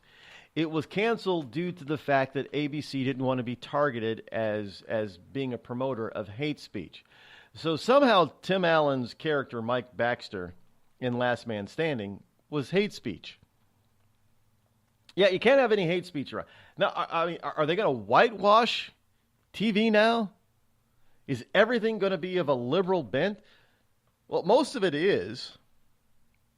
Which is why the big networks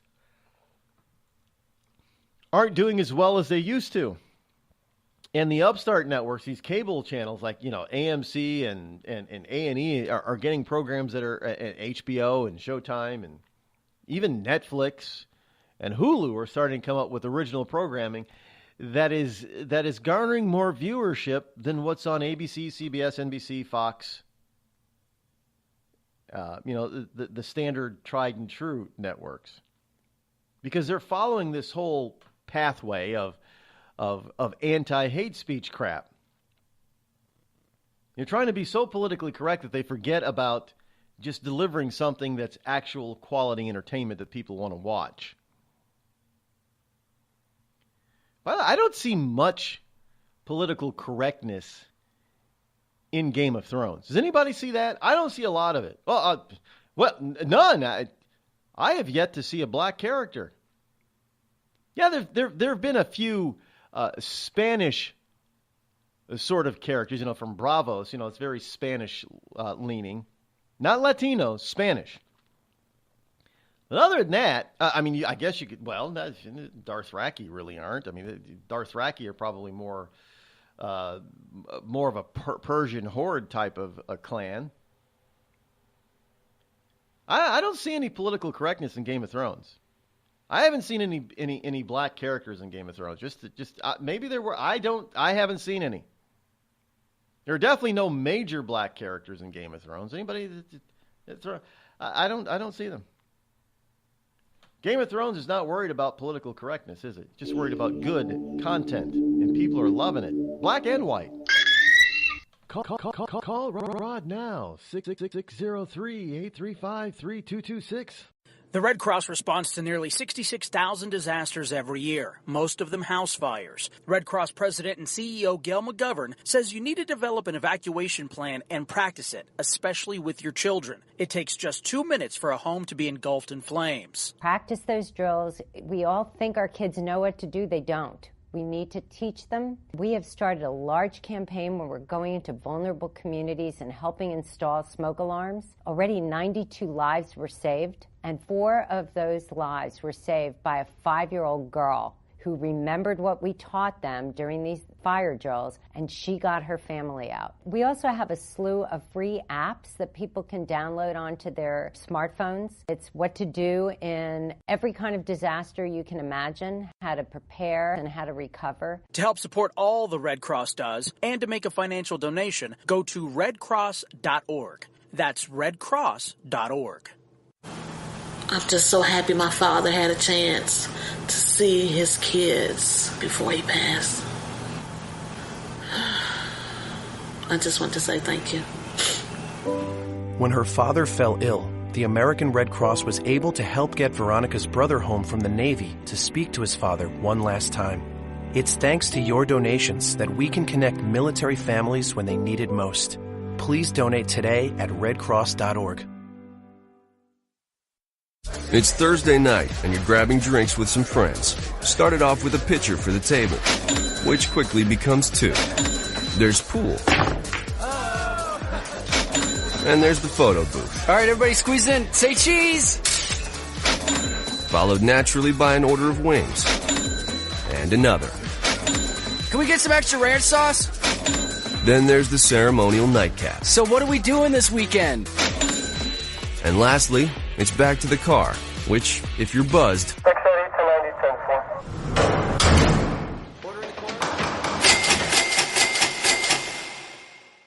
could be the most expensive night of your life.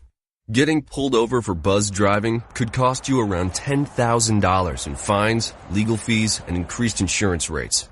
Nothing kills a buzz like getting pulled over for buzzed driving, because buzzed driving is drunk driving. Brought to you by the National Highway Traffic Safety Administration and the Ad Council. Every day, the men and women of the United States Marine Corps demonstrate their commitment to defend the American way of life.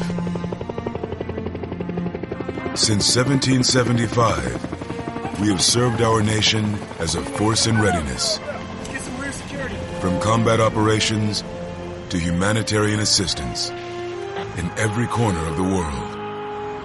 No matter where the mission takes us today, or wherever our country needs us tomorrow, we always remember the land we call home. As Marines, we take a stand for each other For our nation. For us all. The few. The proud. The Marines.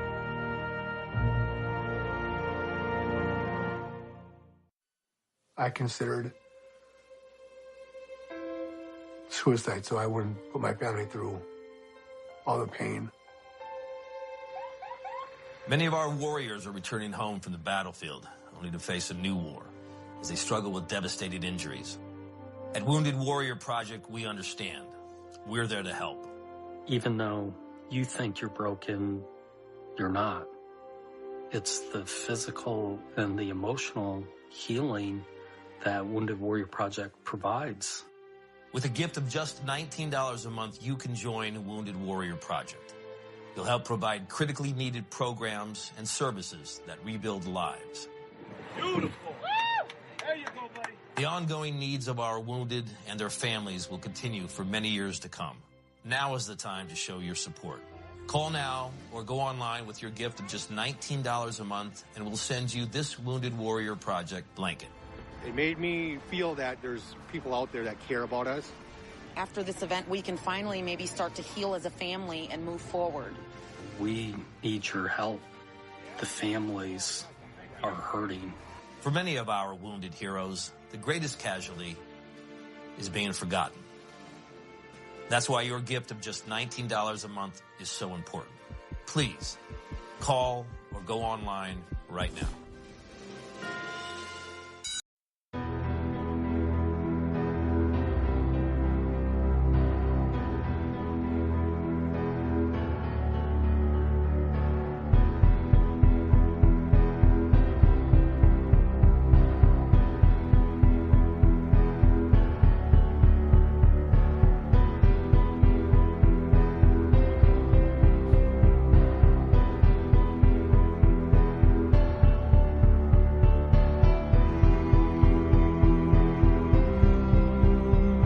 The French are in deep mourning this morning. Yes, their comedic hero, Jerry Lewis, passed away yesterday at the age of 91. For those of you who don't know, the French, for whatever reason, think that Jerry Lewis was a comedic genius. Well, this is also the culture that gave us the mime and Mum and Chunts. So just to let you know on that, but. Yeah, Jerry Lewis was rather funny and comedic. Him and Dean Martin had a long-standing entertainment partnership. One of my favorite Jerry Lewis movies is probably considered one of his best, I guess, The Delicate Delinquent. It's funny. It is funny. He was a slapstick type of comedian. Although in his later days with the muscular dystrophy telethon, the Labor Day telethon, he got rather preachy and it turned off a lot of people, and they were very happy to see him retire from being on air for that. But he raised a lot of money for muscular dystrophy research, and I have family members who had muscular dystrophy that benefited from some of the telethon research that was done. Into the disease. Now, as far as I know, there's still no cure for it, and there really isn't any real treatment for it. It's still a very progressive and devastating disease. By the way, that's a disease, not gambling addiction. Muscular dystrophy is a disease, not gambling addiction. But anyway, I've had family members who've had muscular dystrophy. And it can be quite, it takes a regular person who is otherwise active and normal, and it devastates their body. People lose control of their body because of it. And it's really sad to see that this is what can happen to human beings from a particular disease. But he raised over his lifetime probably over $1 trillion for this. I know some people are thinking, well, why haven't they found a cure yet? Right? Well, I don't know. It's not one of those easy things. And it's not one of those diseases that you would think, well, the reason why they really don't want a cure is because they make more money off of maintaining it. But there are no real maintenance drugs. It's not like diabetes. There are no real maintenance drugs, as far as I know, or treatments for muscular dystrophy. So why they have not, it means that it really is a disease that is an enigma that's tough to crack. By the way, there are stories out there that are claiming. Now, again, I'm not one of those conspiracy theorists, but there are stories out there claiming, and this is not from the gay community, by the way. This is coming from the so-called straight community. There are stories out there that are claiming that drug companies have found a cure for HIV and AIDS. But because they're making so much money off the maintenance drugs for if somebody gets HIV, they don't want to bring the cure forward. Kind of like diabetes. Everybody talks about finding a cure for diabetes. You know how much money they make off of keeping people, maintenance drugs for diabetic drugs, insulin, all these other types of add-on drugs, and the equipment that goes to monitoring your blood sugar and all that kind of stuff. Billions a year.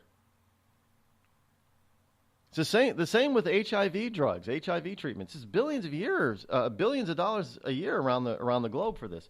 So they're accusing these drug companies of not wanting to deliver. They already have the cures, but they're accusing them and they say this about a number of different diseases. They talk about all these maintenance drugs, but they already have cures or know how to cure certain diseases but they're making more money off of maintenance. Now, I don't happen to follow that 100%, but it is kind of interesting to note that why would you want to shoot yourself in the foot? Is profit-wise. Just saying. Diabetes is probably the biggest one out there because so many people have now there is also some evidence that some people who are now they're calling it pre-diabetes, I guess. But it used to be pre-diabetes used to be diabetes, and they put people on these diabetic drugs like insulin, and their body got addicted to them, and they didn't need to be.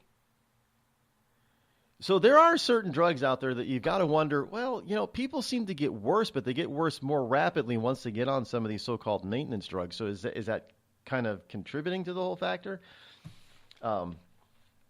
Which is why I say that you need to stay as healthy as possible. Do whatever you can to stay as healthy as possible so you don't get any sort of recurring or chronic disease. Because who knows what the government's going to pump you up with. As far as drugs are concerned, and how that's going to. And that's not a conspiracy theory there, folks. This is just fact. Some of these drugs are really geared towards getting your body addicted to that particular maintenance drug. And if you stop taking it, you end up in worse condition than before you started. And just saying. I mean, you got to wonder.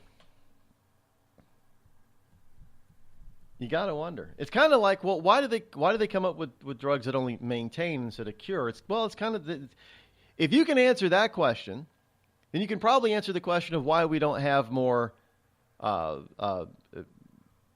slave-freeing monuments around the country, around the globe. Actually, I don't see many.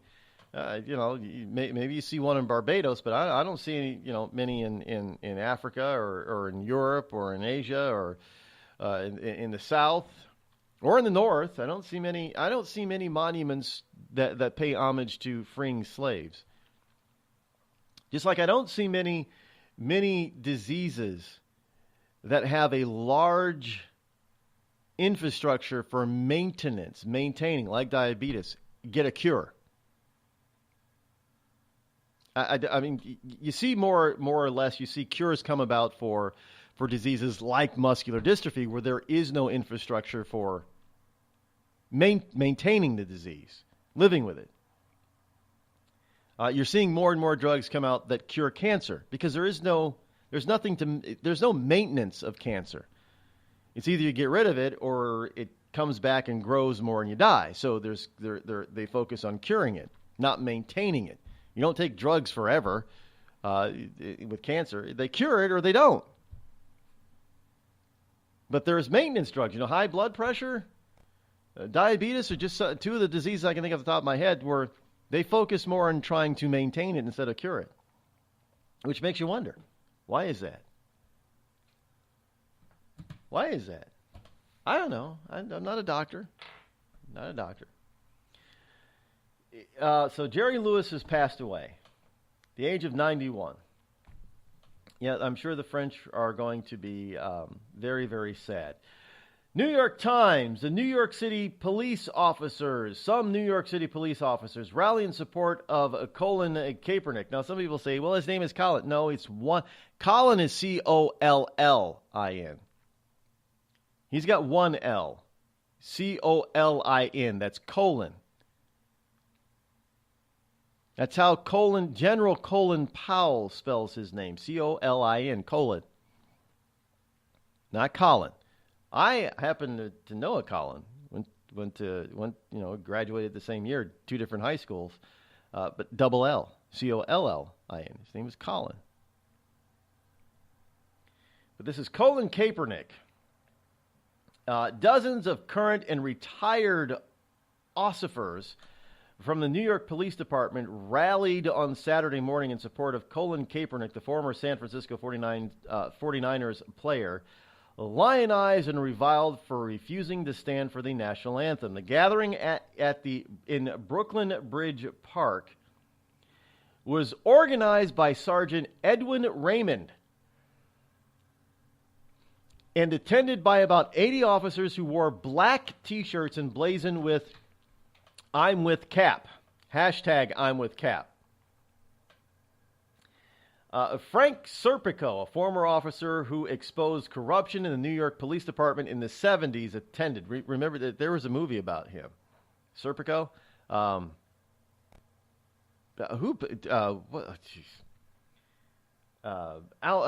Pacino, I believe, played him. About exposing, it's a 70s movie, I think, in the 70s or early 80s, late 70s, early 80s.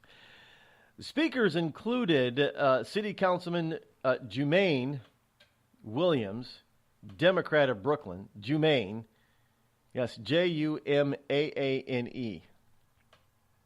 linked the backlash against Kaepernick's gestures. No team assigned the quarterback for this season to the violence last weekend during a white nationalist march in Charlottesville, Virginia, and more generally to issues of police accountability.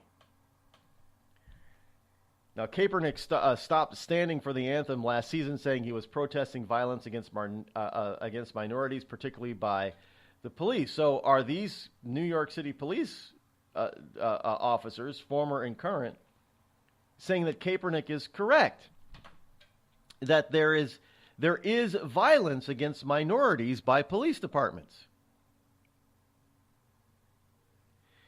Actually, yes, they are saying this. As members of law enforcement, we can confirm that the issues he is saying exist in policing and throughout the criminal justice system indeed do exist, said Sergeant Raymond of Kaepernick's protest. In 2015, he joined 11 other officers in filing a class action lawsuit against the police department for policing policies and practices they said discriminated against minority communities.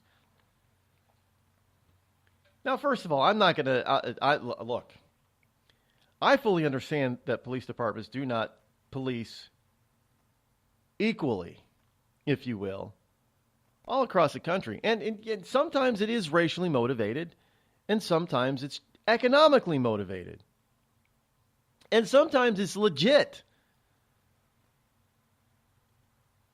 I mean, think about this. They make it sound like the only place where there is some sort of discord or policing discrimination, however you want to define it, only happens in the inner cities where blacks are. That's not true, by the way. That's not true. You could look at, there could be policing discrimination going on in communities where there isn't a single black or Latino person at all. And there is. It's also individualized. It's not just departments doing this. It's individual policemen. Because why? Because they're people. They're humans. They can have a bias, whether intended or unintended. It just happens. We all have a bias. We all have a bias. We have to understand that. Even you stupid people in Antifa, you have a bias. And you're running around acting like you don't. The problem is that you have to understand your own personal bias. That's how you get to deal with stuff. But if you run around like you don't actually, like you're better than somebody else, like you don't have a personal bias, you're lying to yourself and to your community around you, and it gets to be very dangerous if you do have a gun and a badge. No, I don't have a bias, but you do. Admit it. That's fine. Every single person on the planet has a bias. It doesn't matter who you are. Some more so than others, true. But all of us have it. It's the nature of humanity. But to run around and pretend like you don't have it, so you're going to expose those that you think do have it and only attack them instead of dealing with your own bias, I mean, that's just hypocritical. And frankly, these police officers that are standing with Colin Kaepernick are a bunch of hypocrites that if they are active, gun and badge holders, they need to be dismissed because they're actively showing they're not trying to deal with their own personal bias at all. That they want to blame somebody else, including their own police department, for actively acting biasly in their policing. How about you fix it from the inside by dealing with your own personal bias? You don't deserve to be cops in my book. You're blaming your fellow officers that do not need to be blamed. You're blaming them. Again, it's the old point the finger at them when three fingers are pointing back at me type of thing. Democrats are famous for that. Doesn't matter. They don't care. As long as they get to blame those on the right who don't think exactly like them, that's what the whole thing's about. They're not actually out to try to fix anything. Again, they're not trying to use positivity. All they're about is trying. Are these guys actually doing anything positive? Are these supposed current and former police officers trying to do anything positive? No, they're not, by the way. Just saying. We'll continue. Don't go away. I'm not Rod Eccles, and I approve this message. A couple of weeks ago, a long-haired young person came into our bank and said, "I'll bet you're a Nazi." Well, I love America, support the Constitution, and believe in capitalism. So I told him I'm not a Nazi, and I'm not. So what happens? The punk breaks out 2 windows and pepper sprays an elderly woman in the face. You know, there's one thing about long-haired young people nowadays. They're real assholes. Long-haired young people, you suck. Give a man a fish and you feed him for a day. Sign him up for the Box of Bait Club and he'll never be hungry again. The Box of Bait Club is a brand new dream come true for every fisherman. Something new and different in your tackle box every month. Every month, another excuse to get outside and do what you love. Don't let this one get away. The Box of Bait Club is currently accepting a limited number of pre-orders with subscriptions starting at $39.95 per month. Find out more now. Log on to boxofbaitclub.com. Tired of paying outrageous prices for Viagra? Well, we have great news for you. Now you can finally get Viagra at huge discounts. Healthy Man allows you to save up to $500 on Viagra. Why pay U.S. pharmacy prices of $15 per pill or more when you can get Viagra for less than $3 a pill? Call today and get 40 Viagra pills for only $99. This can cost as much as $600 at your local pharmacy. You can't afford not to call us. If you want Viagra at the lowest prices, never pay $15 $15 a pill pharmacy prices again. Get Viagra for less than $3 a pill. Call 800-595-2614 today and save up to $500 and get 40 pills for just $99. Healthy Man is fast, easy, and affordable. Operators are waiting at 595-2614 to take your call now. Call 800-595-2614. That's 800-595-2614. Again, 800-595-2614. We've all heard of male enhancement, but now there's an expert on true male enhancement in the areas that really count. In Herb Ellis's book, Husband 2.0, Real Male Enhancement, you'll find answers to questions like, why doesn't she want to have sex? A quick start, quick results workout guide, plus what you can do as a side hustle to make money now. With all the great tips in this book, every man can benefit. Get the book, Husband 2.0, Real Male Enhancement, on Amazon.com. It started with a knock, but it wouldn't end there. What happens in the story next, many wouldn't understand, and most wouldn't believe. 5 + 2 = Perfection by Samuel Rosette Jr. is a must-read. The scriptures within are reminders of the ancient past, and yet intriguingly infuses with texts which stand on the edge of the stage of relevancy. Available online at Westbow Press, Amazon, Books A Million, Barnes & Noble, and SamuelRosetteJr.com. Warning. Listening to the Rod Eccles Show by the Idiot Left may cause outrage, fear, a need for safety pins and/or spaces. If you experience any of these symptoms or are allergic to truth, tune in and learn something.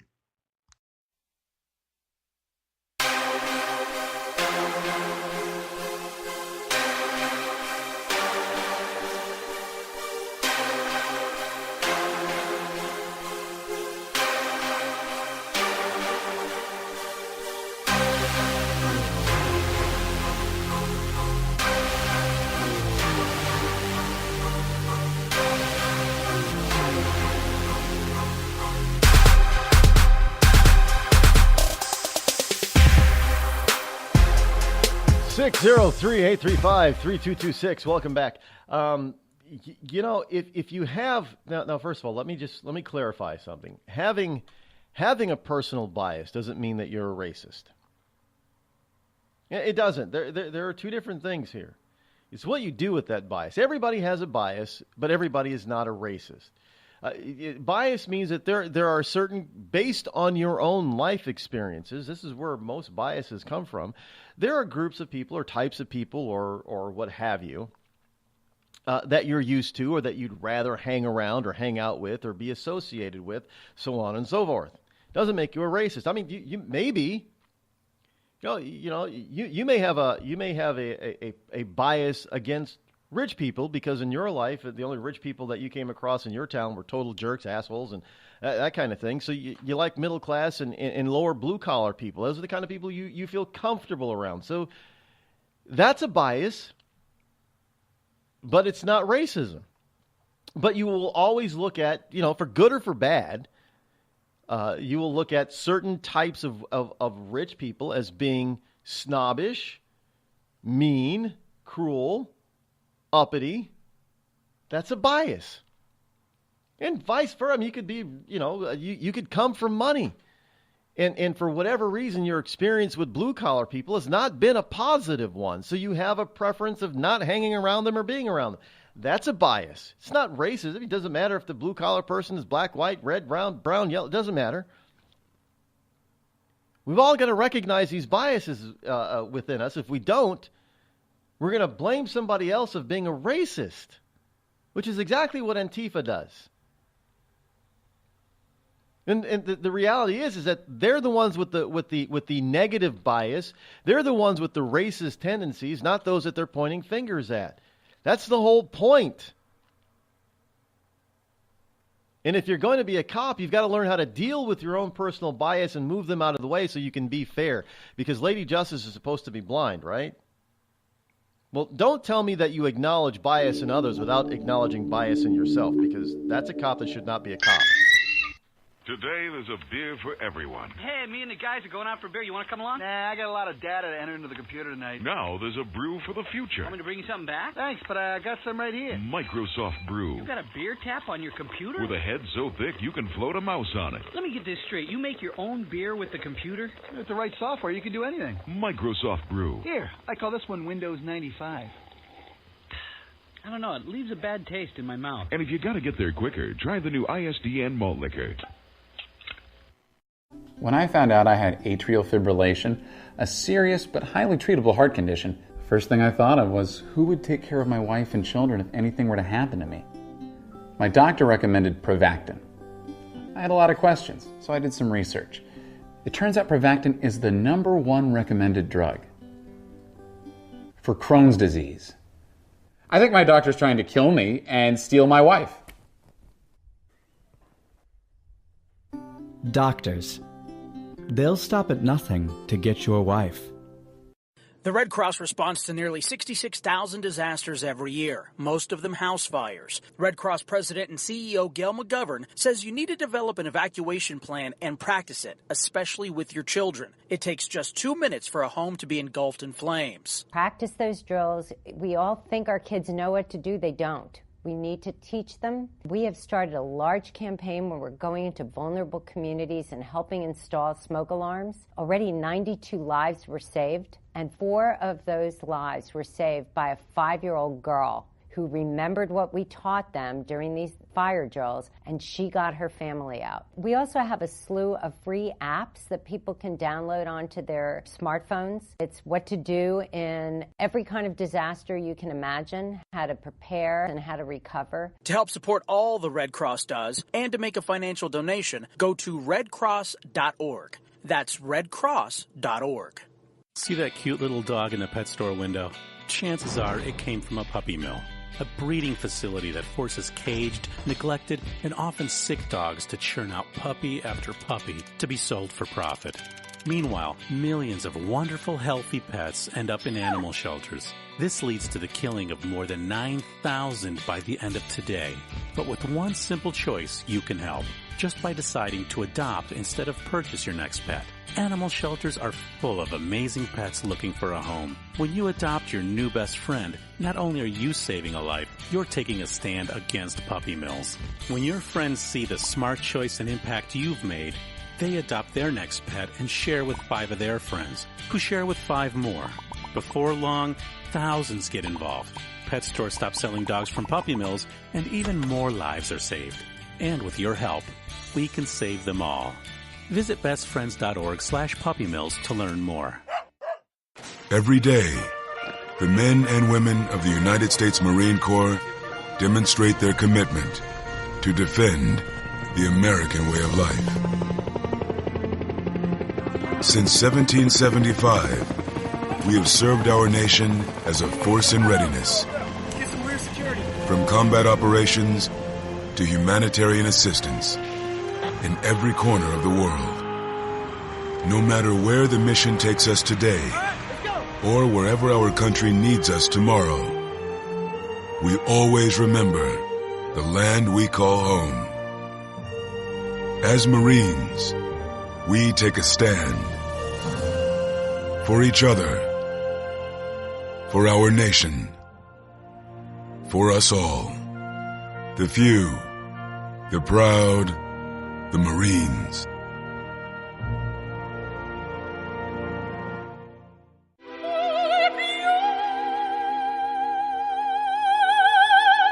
The human voice.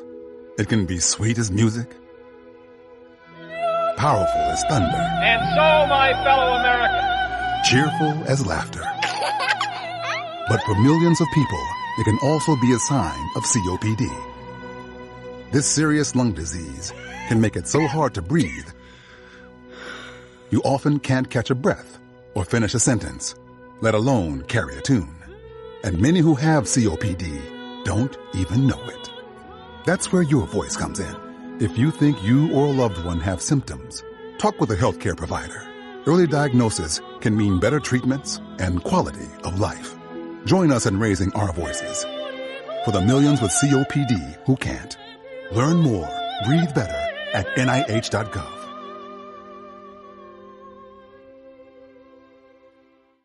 As a mother, you don't want to have to worry about this bill is coming, but then she needs this chemo. That's a decision you shouldn't have to make. It's a huge burden lifted financially, and so it allows you to give singular focus to your child. I've never known a hospital that takes care of their patients so thoroughly. That was the first thing I was like, how are we going to do this? When they told us that we didn't have to pay a single bill, I was like, wow. They pretty much have saved us. It's like the world has been lifted off of your shoulders, and now your focus is supporting this child. There is not another hospital like St. Jude. The patient care is unmatchable. It saved my life. It saved my daughter's life. It saved our family. St. Jude Children's Research Hospital. Finding cures, saving children. Learn more at stjude.org. On the battlefield, there's a saying America's military men and women live by. Never leave a fallen warrior behind. Ever. Off the battlefield, Wounded Warrior Project operates with the same goal. We leave no warrior behind. Wounded Warrior Project is a non-profit organization created to help our men and women returning home with the scars of war. Whether those scars are physical or mental, we're here to make sure that they heal. And whether it's helping those with post-traumatic stress disorder live a normal life again, or giving much-needed support to injured warriors in veterans' hospitals.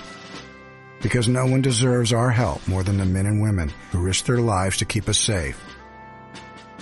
Wounded Warrior Project. We never leave a fallen warrior behind. Ever. Learn more about what we do at woundedwarriorproject.org. Zinc Media. Feel the power of knowledge.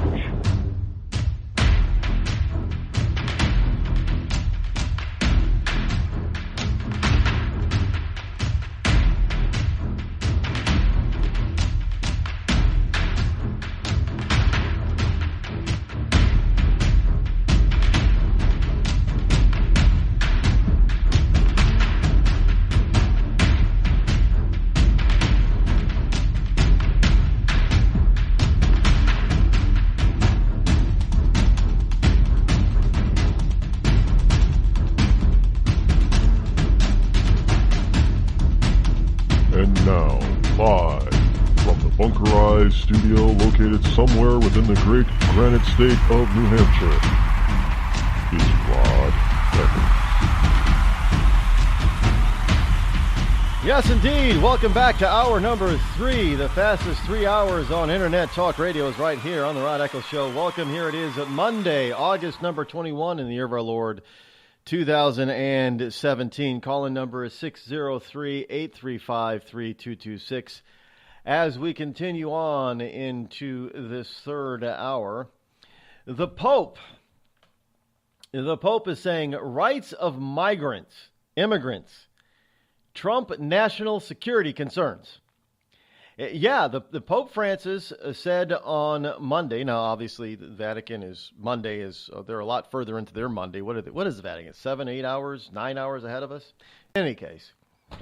Pope Francis said earlier today over there in the Vatican, he urged countries to greatly improve their welcome to migrants and stop collective expulsions, is saying migrants' dignity and right to protection trumps national security concerns. So what the Pope is saying, well, you guys are being targeted within your own home countries.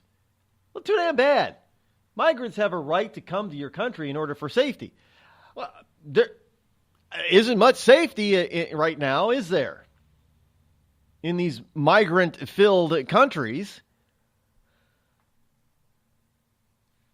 I don't see a lot of homeland people feeling safe with these migrants coming in. Now, I'm not talking about having an anti-migrant sentiment, but I mean, come on now. This is getting a little ridiculous. So Francis's politically pointed message was made in view of the Catholic Church's 2018 World Refugee Day celebrated to be celebrated January 14th. It comes amid mounting anti-immigrant sentiment in Europe and beyond, following waves of migrant arrivals and Islamic extremist attacks. Why? I mean, come on, AP. That is the exact reason why there's a growing anti-migrant sentiment. Because these migrants tend to be Islamic, not even extremists, they're just Islamic, period, doing what their Bible, the Quran, and other religious texts tell them to do. It's really that simple. And they're killing innocent Europeans in their own country. I mean, let's face it, it would be different if, let's say, a terrorist decided to run over a bunch of white people in, I don't know, like, say, Cairo or Tehran. Okay, you're in their country. It's a different story. But when these same people are being murdered in their own country of, say, England or Spain or France or Germany or Sweden, and you're allowed to be invited into their country to offer you some sort of hope and refuge from war, and you bring the war with you, well, no wonder people don't want them. They don't have a right. I'm sorry, Pope, but there's no God-given right to bring war to peaceful countries. There's no right for that. There is no right for a non-Christian and a non-Jew to kill Jews and Christians. There's no right to that. What is this guy talking about? Now understand, Pope Francis is nothing more than a socialist himself, by the way, which, by the way, is not Christian. Socialism is not Christian. There is no such thing as socialism being taught anywhere within the Old or New Testaments of the Bible. Just saying. I have no idea how this guy was made Pope. Now understand, he was elected Pope. He wasn't sent by God. Now, I know I'm getting into it with Catholics here, but come on. You guys got to start waking up and looking at this whole thing. I mean, do you realize how many evil people, how many evil popes that you've had throughout your Catholic history? And frankly, Francis is one of them. He's not very Catholic if he's going to preach such tolerance of those. Christ did not mean when he said turn the other cheek and forgive your brother 7 times 77 times. He also said, yeah, you can forgive them and you should forgive them, but you don't have to forget. And he also said, Bible also says, do not be unequally yoked.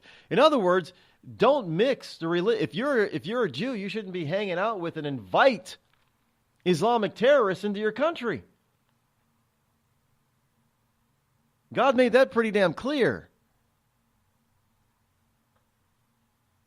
For a reason. Because this is what you get when you have incompatibleness, this is what happens. Islam is incompatible with Judeo-Christian ethics. Islam is incompatible with our Constitution and freedom, democracy. Islam is incompatible with democracy. Plain and simple. You're not going to make it compatible. They're not going to be able to integrate. Plain and simple. Well, Islam is a religion. No, Islam is a way of life. It's a religion and it's a governmental and economic system. It's all three wrapped into one. You want to talk about separation of church and state? There is no separation of church and state in Islam because the church is the state and the state is the church. How come you people on the left don't talk about that? All I hear is separation of church and state when it comes to Christians. I don't hear any separation of church and state argument when it comes to Islam.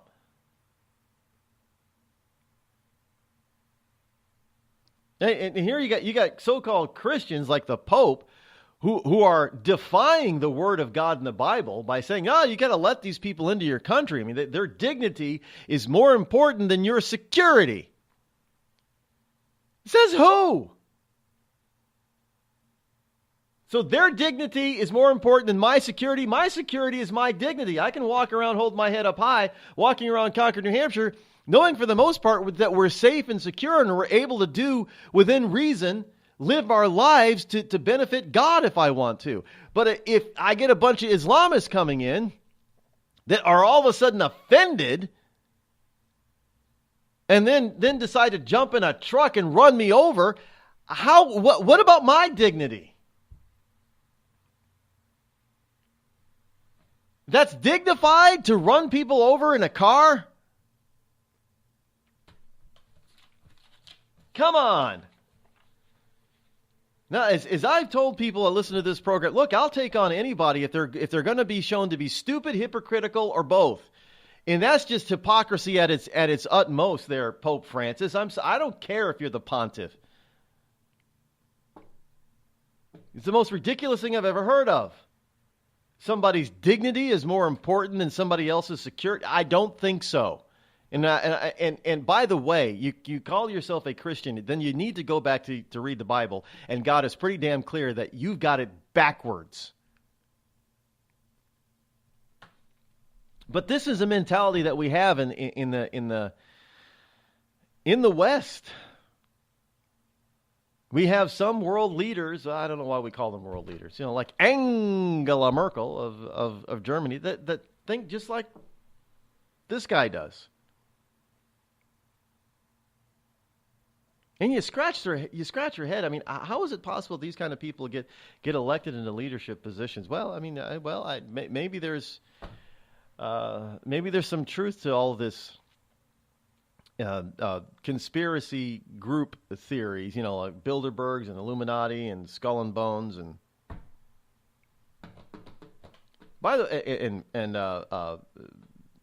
Masonic Order, Masons.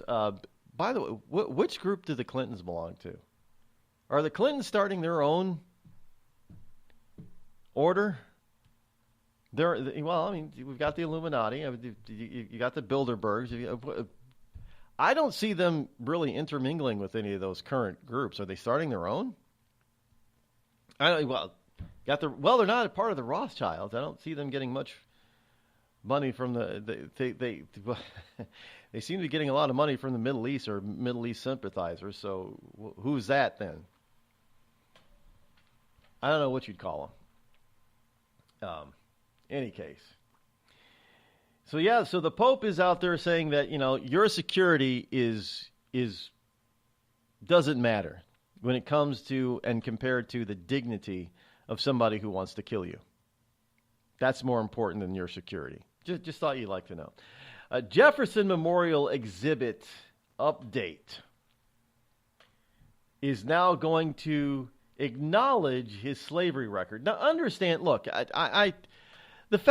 many of them, none of them were perfect, and many of them did own slaves, but that was the economic policy of the day. I get the irony.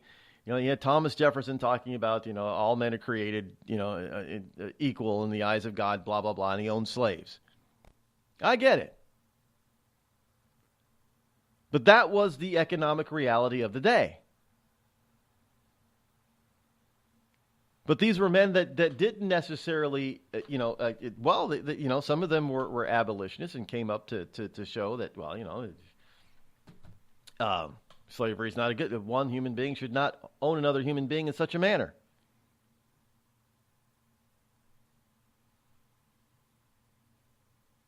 Oh, I'm getting the word from CS that the Clintons are part of the Skull and Bones. You think they're part of Skull and Bones? That's Bush. Bush is Skull and Bones.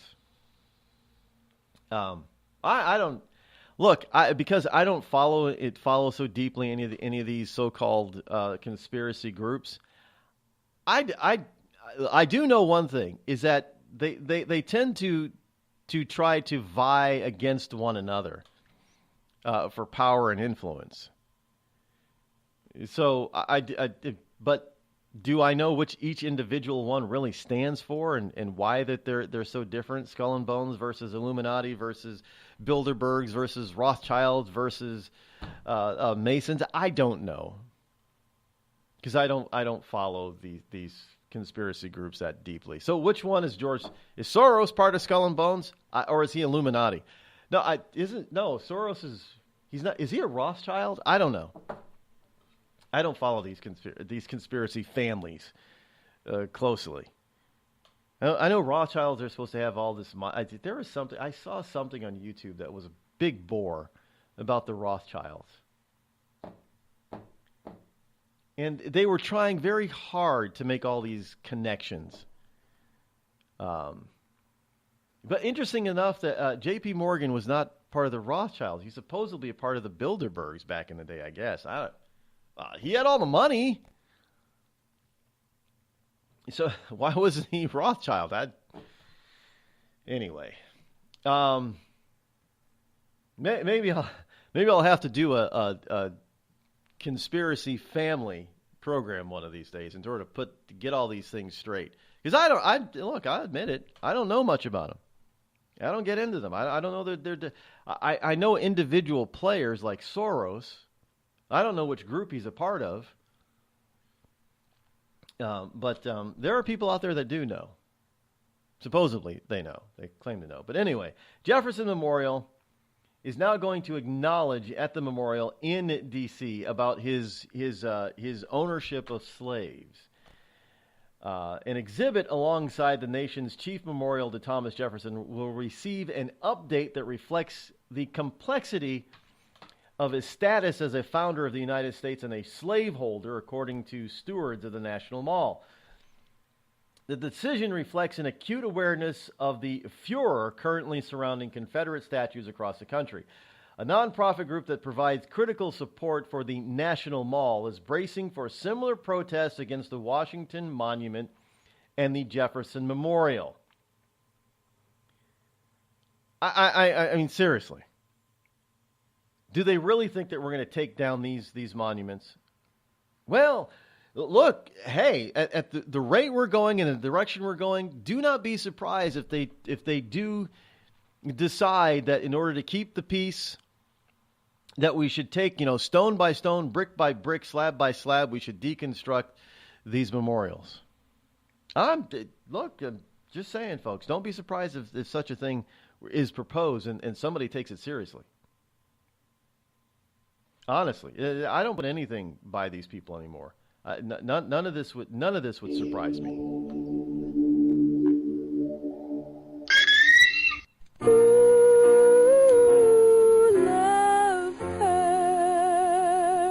Yes, love hurts. It can hurt emotionally, but more important, it can also hurt you physically. It can hurt you in a way which nobody who owns a hot tub and lives in California can afford to be unaware of. Yes, I'm talking about California hot tub rectal gonorrhea. This painful, incurable disease can make an enjoyable soak in a hot tub with family, friends, and dog into a literally unforgettable experience. If you catch California hot tub rectal gonorrhea, not only will you walk around feeling like you're about to pass a twisted sardine can lid, you'll also smell like a pile of burning tractor tires. So don't jump out of the frying pan and into the hot tub, because if you get California hot tub rectal gonorrhea, it'll really burn your ass. This has been a public service message brought to you by the Citizens Against CHTRG Foundation. California hot tub rectal gonorrhea. We're not going to take it sitting down. Tired of paying outrageous prices for Viagra? Well, we have great news for you. Now you can finally get Viagra at huge discounts. Healthy Man allows you to save up to $500 on Viagra. Why pay U.S. pharmacy prices of $15 per pill or more when you can get Viagra for less than $3 a pill? Call today and get 40 Viagra pills for only $99. This can cost as much as $600 at your local pharmacy. You can't afford not to call us. If you want Viagra at the lowest prices, never pay $15 $15 a pill pharmacy prices again. Get Viagra for less than $3 a pill. Call 800-595-2614 today and save up to $500 and get 40 pills for just $99. Healthy Man is fast, easy, and affordable. Operators are waiting at 595-2614 to take your call now. Call 800-595-2614. That's 800-595-2614. Again, 800-595-2614. It started with a knock, but it wouldn't end there. What happens in the story next, many wouldn't understand, and most wouldn't believe. 5 + 2 = Perfection by Samuel Rosette Jr. is a must-read. The scriptures within are reminders of the ancient past, and yet intriguingly infuses with texts which stand on the edge of the stage of relevancy. Available online at Westbow Press, Amazon, Books A Million, Barnes & Noble, and SamuelRosetteJr.com. We've all heard of male enhancement, but now there's an expert on true male enhancement in the areas that really count. In Herb Ellis's book, Husband 2.0, Real Male Enhancement, you'll find answers to questions like, why doesn't she want to have sex? A quick start, quick results workout guide. Plus, what you can do as a side hustle to make money now. With all the great tips in this book, every man can benefit. Get the book, Husband 2.0, Real Male Enhancement, on Amazon.com.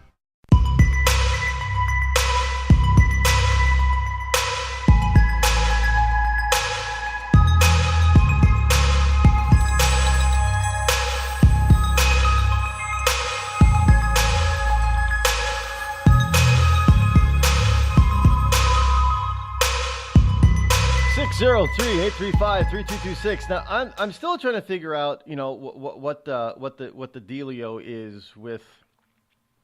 Well, I kind of figured it out already. This whole notion with the Jefferson Memorial, it's just the beginning, folks. I mean, do you realize that there is a growing number of people out there who agree that we should destroy things like Mount Rushmore and other such massive mega monuments around the country? I'm serious, and they look at this as being these types of things as being racist somehow. I don't know. Well, in the rest of the story is in the coming weeks and months, the physical symbols of American history and democracy will be scrutinized and challenged. Because after all, this is what Catherine Townsend, president of the Trust for the National Mall, wrote in a letter to supporters. Because after all, if you're not perceived to be perfect, then you shouldn't have a monument to you, and we shouldn't, worship you and remember you in any way. Now, regardless of said perfection can shift from generation to generation. Like this generation, the millennials say that if you've ever owned a slave, well, then you're not perfect and you should not be memorialized. Well, maybe the next generation says, well, that's not a big deal, but if you ever, owned your own business, maybe you're not, worthy of being perfect and viewed as being perfect and should have. It's going to change. Whatever happened to just understanding and memorializing history for history's sake? Whatever happened to that notion? Everybody wants to. Now you get a bunch of people that want to whitewash it and rewrite it so it makes other people feel good. Because after all, you don't want to make people feel bad about themselves or about their own history because somebody else was in charge of that history.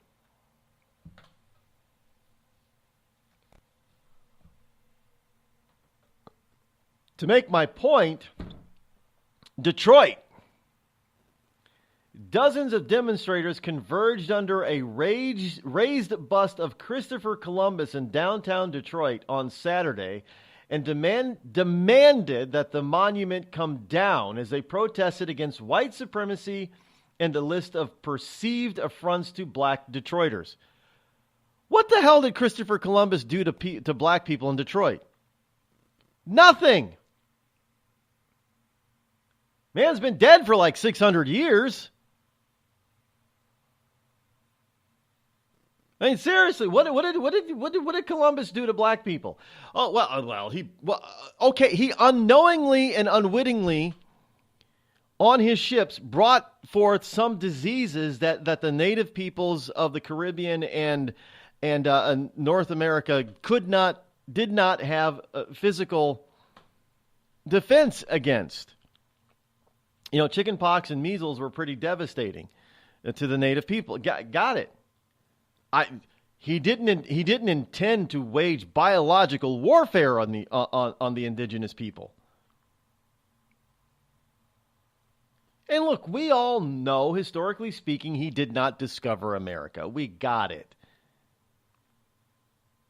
I mean, even when I was a kid, when they were teaching, I thought, well, wait, weren't there already people here? Yeah, so you can't discover something that somebody else already discovered. I get it. But he ushered in a whole new era that other discoverers of the New World were unable to usher in. Now, I don't see where he was in. What was it, Columbus's fault that we had slavery in the New World? Or was slavery already around before Columbus was even born? Yeah, slavery was around before Columbus was even born. So he wasn't around for Detroit, was he?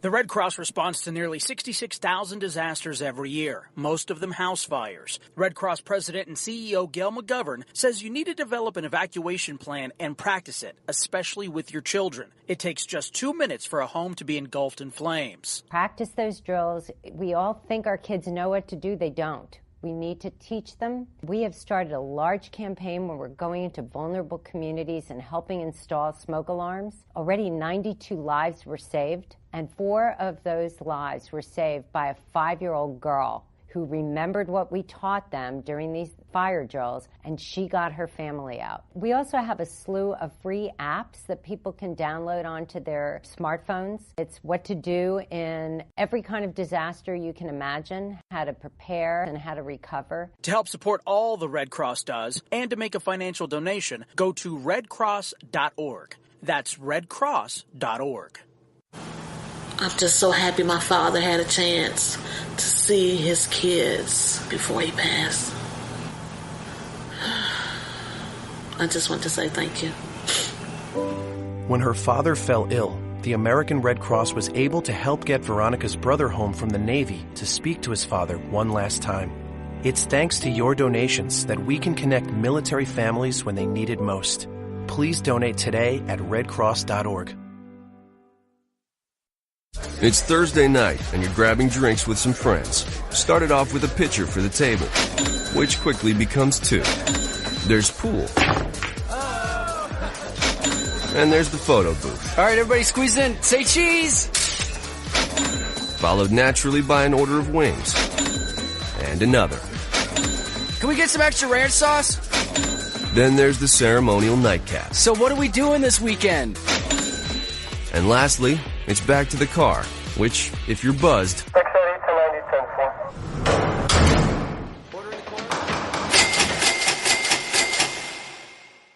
could be the most expensive night of your life. Getting pulled over for buzz driving could cost you around $10,000 in fines, legal fees, and increased insurance rates. Nothing kills a buzz like getting pulled over for buzz driving, because buzz driving is drunk driving. Brought to you by the National Highway Traffic Safety Administration and the Ad Council. Every day, the men and women of the United States Marine Corps demonstrate their commitment to defend the American way of life. Since 1775, we have served our nation as a force in readiness. Get some rear security. From combat operations to humanitarian assistance in every corner of the world. No matter where the mission takes us today, or wherever our country needs us tomorrow, we always remember the land we call home. As Marines, we take a stand for each other, for our nation, for us all, the few, the proud, the Marines.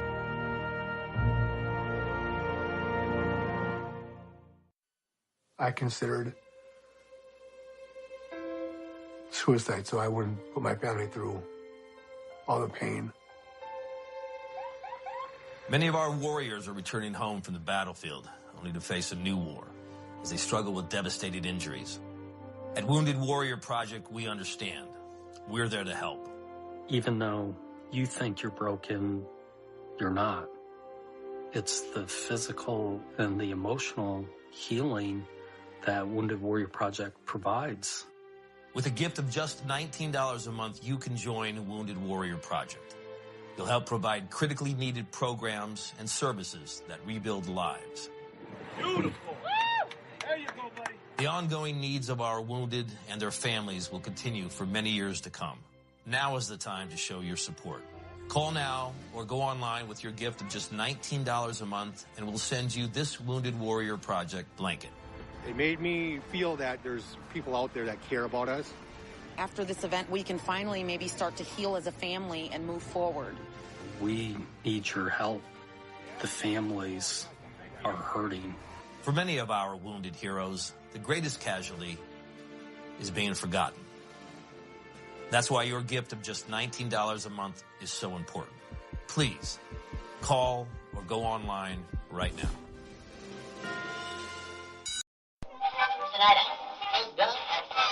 This is Free America broadcasting on the Rod Eccles Show with a message to all patriots trapped behind the lines in California, New York, Boston, and Chicago. Don't give up, true lovers of America. Even as we speak, moves are being made to drive the invaders back to the land from which they came. Defeat the would-be dictators and lift the chains of tyranny from around your neck. Stay strong.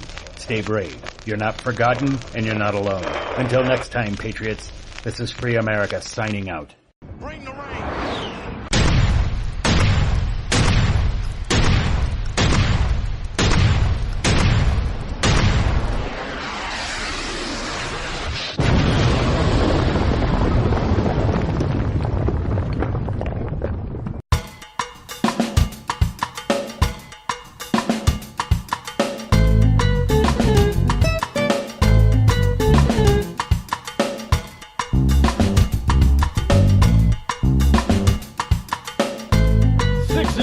835-3226. Hey, did you see the news? Now, I'm not going to get into this, really, but just mention it.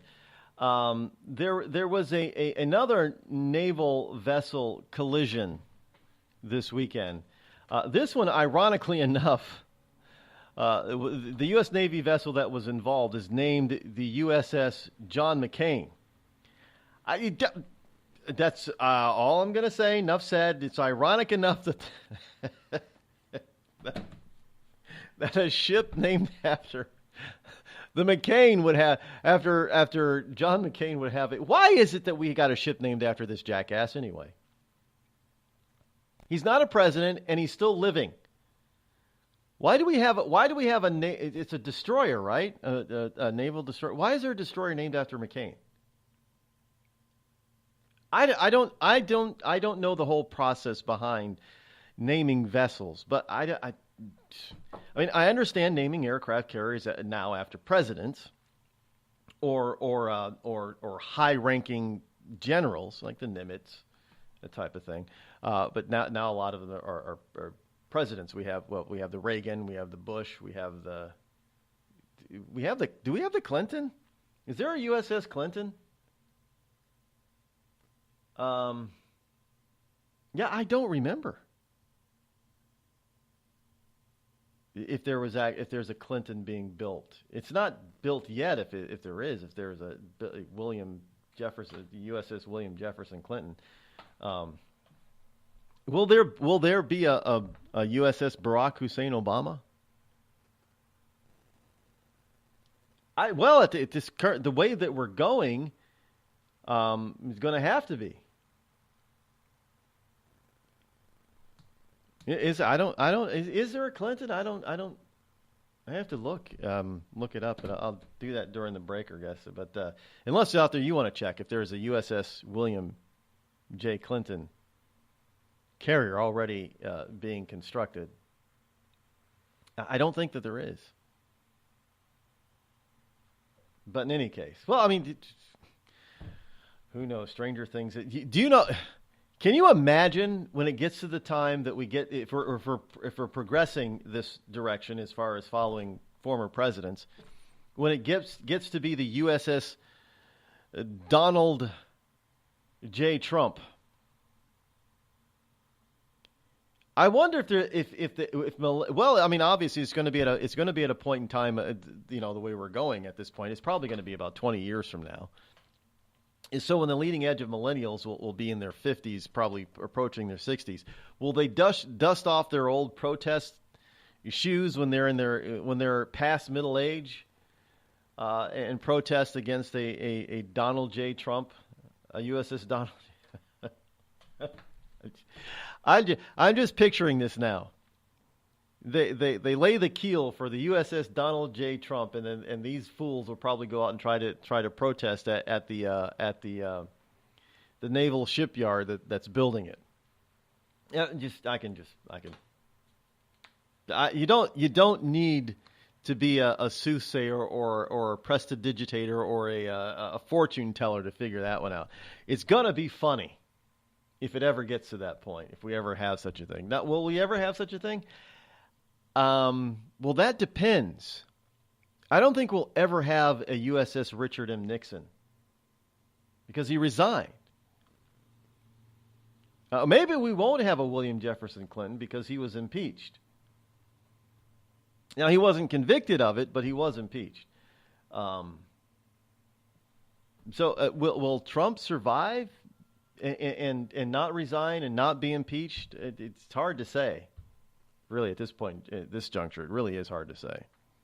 But if he makes it through 4 years, basically, without being impeached and, of course, without resigning, then yeah, there's a possibility there could be a USS Donald J. Trump. Just as, obviously, he served 2 terms, 8 years. He wasn't impeached. There most likely will be a USS Barack H. Obama. Unless Obama himself petitions for this not to happen. Now, as I understand that, they can do that. People who are in line of having a U.S. naval vessel named that, I guess they can petition to not have their name utilized. Maybe Obama would do that. No, don't put my name on a Navy vessel. I ain't like the military to begin with. So don't put me on an aircraft carrier or a destroyer or a trawler, nothing. I don't even want to be under the sea. So don't put me on any sub either. I don't want my name part of this. Now, he can ask for that, and of course, our country would honor, I am sure. But I don't think that's happened yet. I don't think we're close enough to that. We could be, because right now what was it? Is it George Herbert Walker Bush, the USS George H.W. Bush? Isn't that still going sea trials? I think so. Any case, I know the Reagan is already out there in active duty. Ronald Reagan is out there, so it's just,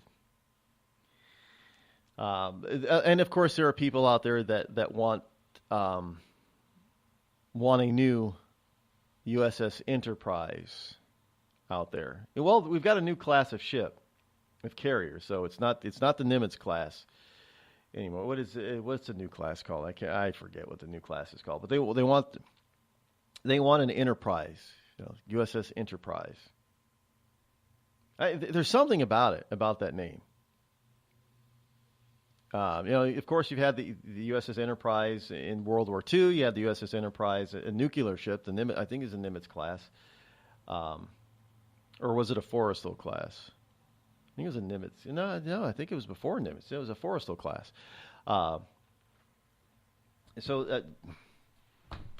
They like to always have this whole. Well, it's what do we consider to be enterprise? Enterprising has to do with free, trading and our economic system. Exploration, if you will, too. Enterprise, the enterprise of exploration. So there's a lot of stuff named Enterprise, a lot of ships, boats too, if you will, named Enterprise.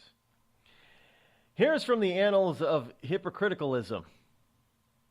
Not interpersonalism, but hypocriticalism. Up in north of our border, in the land of Canada, yes, out of Montreal, we have Trudeau is telling all these wonderful asylum seekers crossing the border to escape, tyranny here in the USA, because such it is. He's saying crossing border illegally won't fast-track your immigration. All those who cross illegally will be subject to Canada's rigorous screening projects. So said Prime Minister Justin Trudeau. Trudeau has a message for asylum seekers crossing illegally into Canada doesn't offer an advantage when it comes to obtaining refugee status in Canada.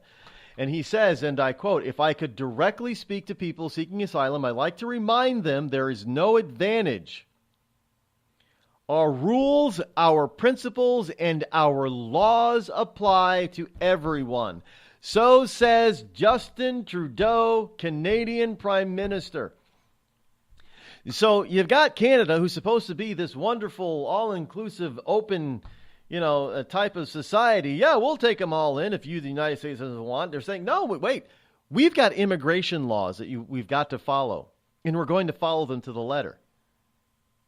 But people down here in the US of A say, yeah, screw the law, screw the rules.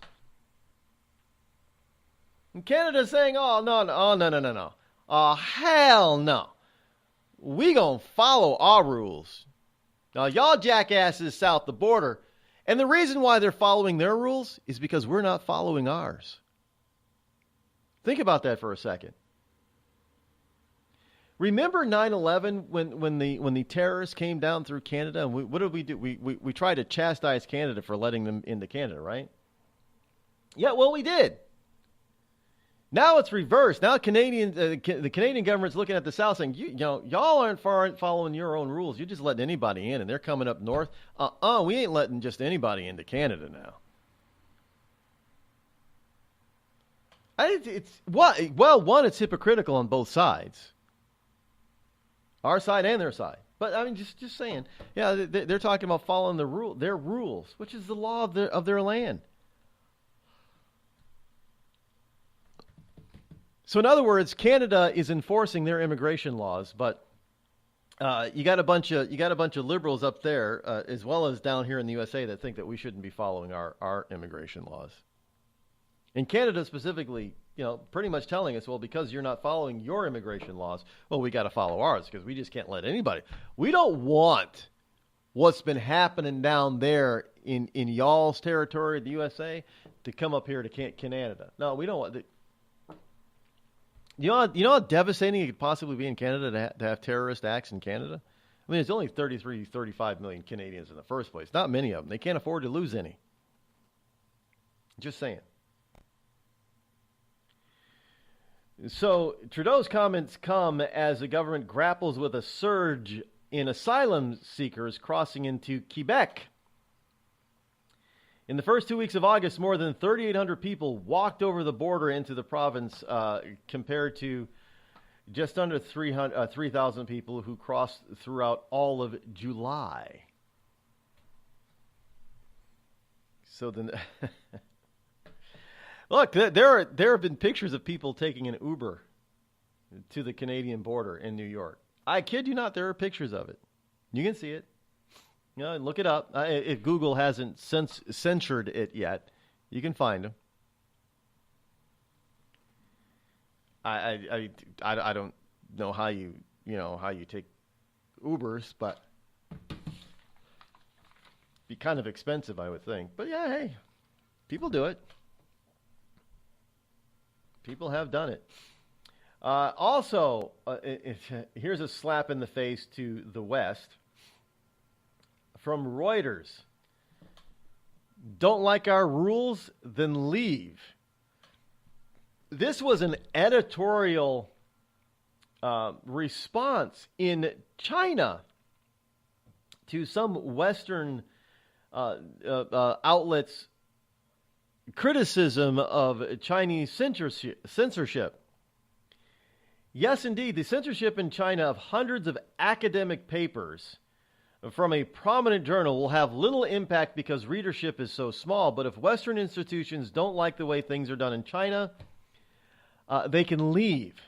So says the state-run Global Times newspaper in an editorial earlier today. The editorial appeared after news that Cambridge University Press had blocked access on its site in China to a list of some 300 papers and book reviews from the China Quarterly that the Chinese government had asked to be removed. Cambridge University Press said it complied so that the larger body of its academic and educational materials could remain available in China. But critics argue that the publisher had undermined the principles of academic freedom and independence and lent its name to China's censorship efforts. But Cambridge University Press said, no, the bulk of our library is still available versus none of it being available. The articles and book reviews touched on subjects deemed sensitive by the Chinese government included the 1989 pro-democracy demonstrations in Tiananmen Square, the 65 to 75 Cultural Revolution, things dealing with Taiwan, Xinjiang, and Tibet. Western institutions have the freedom to choose. If they don't like the Chinese way, they can stop engaging with us, said the editorial in the Global Times.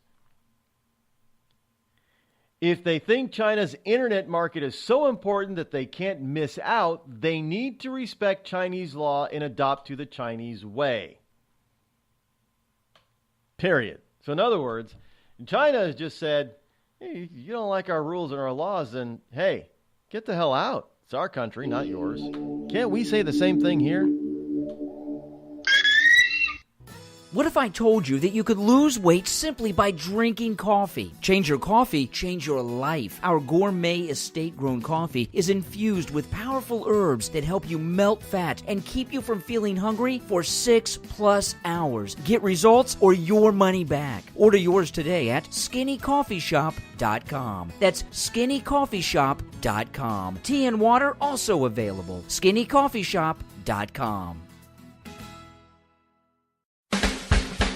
Have a legal problem and need some serious legal advice?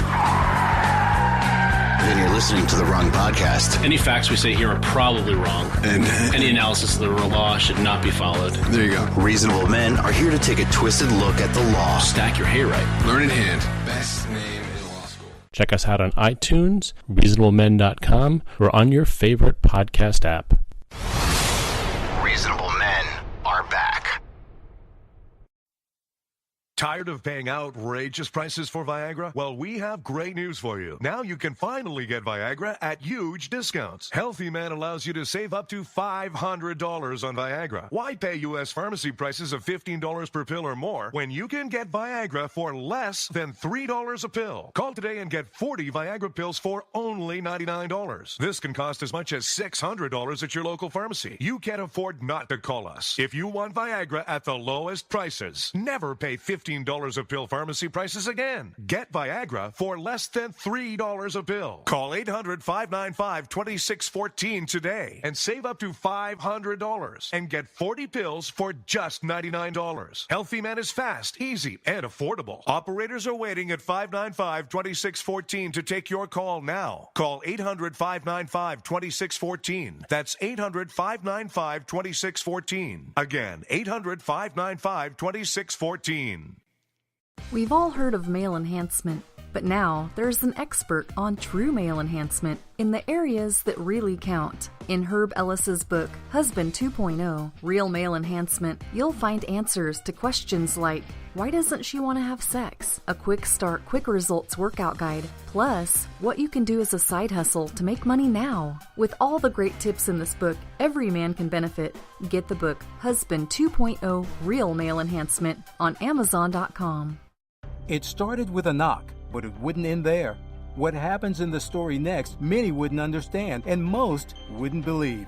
5 + 2 = Perfection by Samuel Rosette Jr. is a must-read. The scriptures within are reminders of the ancient past, and yet intriguingly infuses with texts which stand on the edge of the stage of relevancy. Available online at Westbow Press, Amazon, Books A Million, Barnes & Noble, and SamuelRosetteJr.com.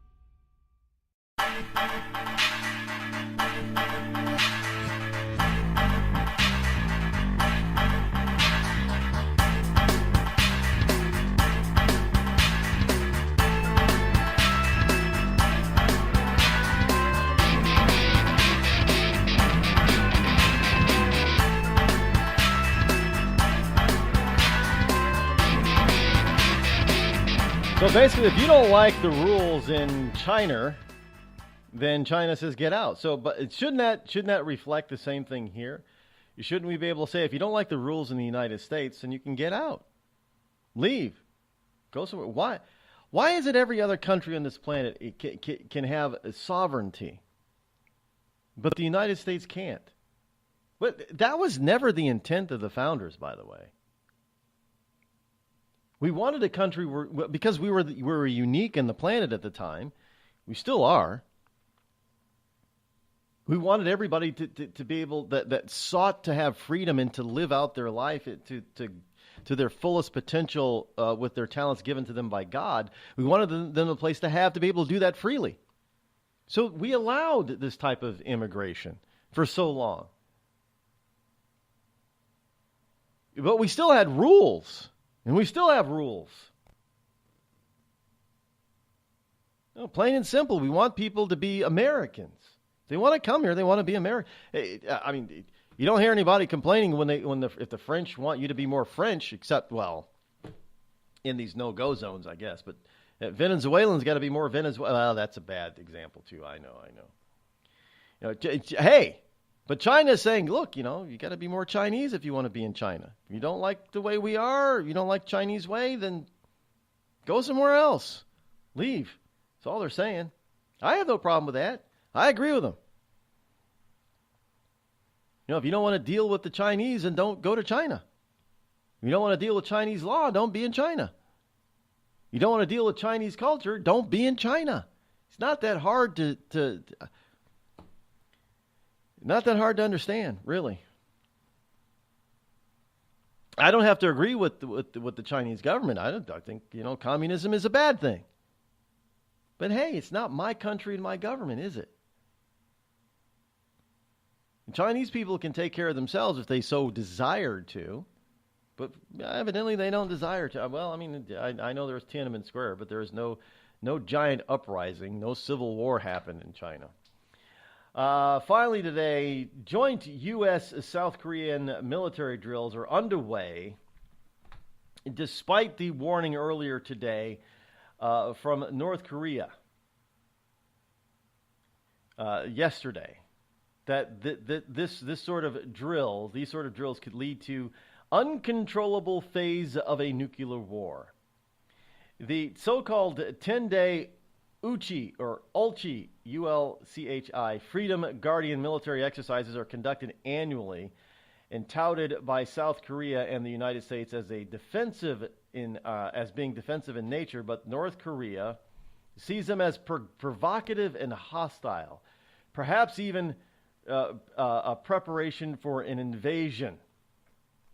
The Trump group's declaration of the reckless nuclear war exercises against the Democratic People's Republic of Korea, North Korea, is a reckless behavior. Why do all of these wonderful anti-democratic, anti-freedom nations call themselves democratic republics? Remember the DDR? This was East Germany. It was also democratic, and this. The only people that did, the Soviet Union didn't say that. They just said they were the Union of the Soviet Socialist Republics. But they never claimed to be democratic. But a lot of these other places claim to be so democratic. Yeah, do they understand what democracy means? Well, yes, they do. And they try to make their people and other countries think that if we just simply call ourselves democratic, then they'll buy it and believe us. These are repressive regimes. Maybe we should stop saying that the United States is a democratic representative republic, because it's got the democratic thing in there. It's probably not. Well, maybe we're turning out to be more like some of these third world dictatorial countries after all. In any case, out of time for today. See you tomorrow. I'll be back in 21 hours. Until then, have a great Monday afternoon. Thanks for tuning in. I'm Rod Eccles. I'm out.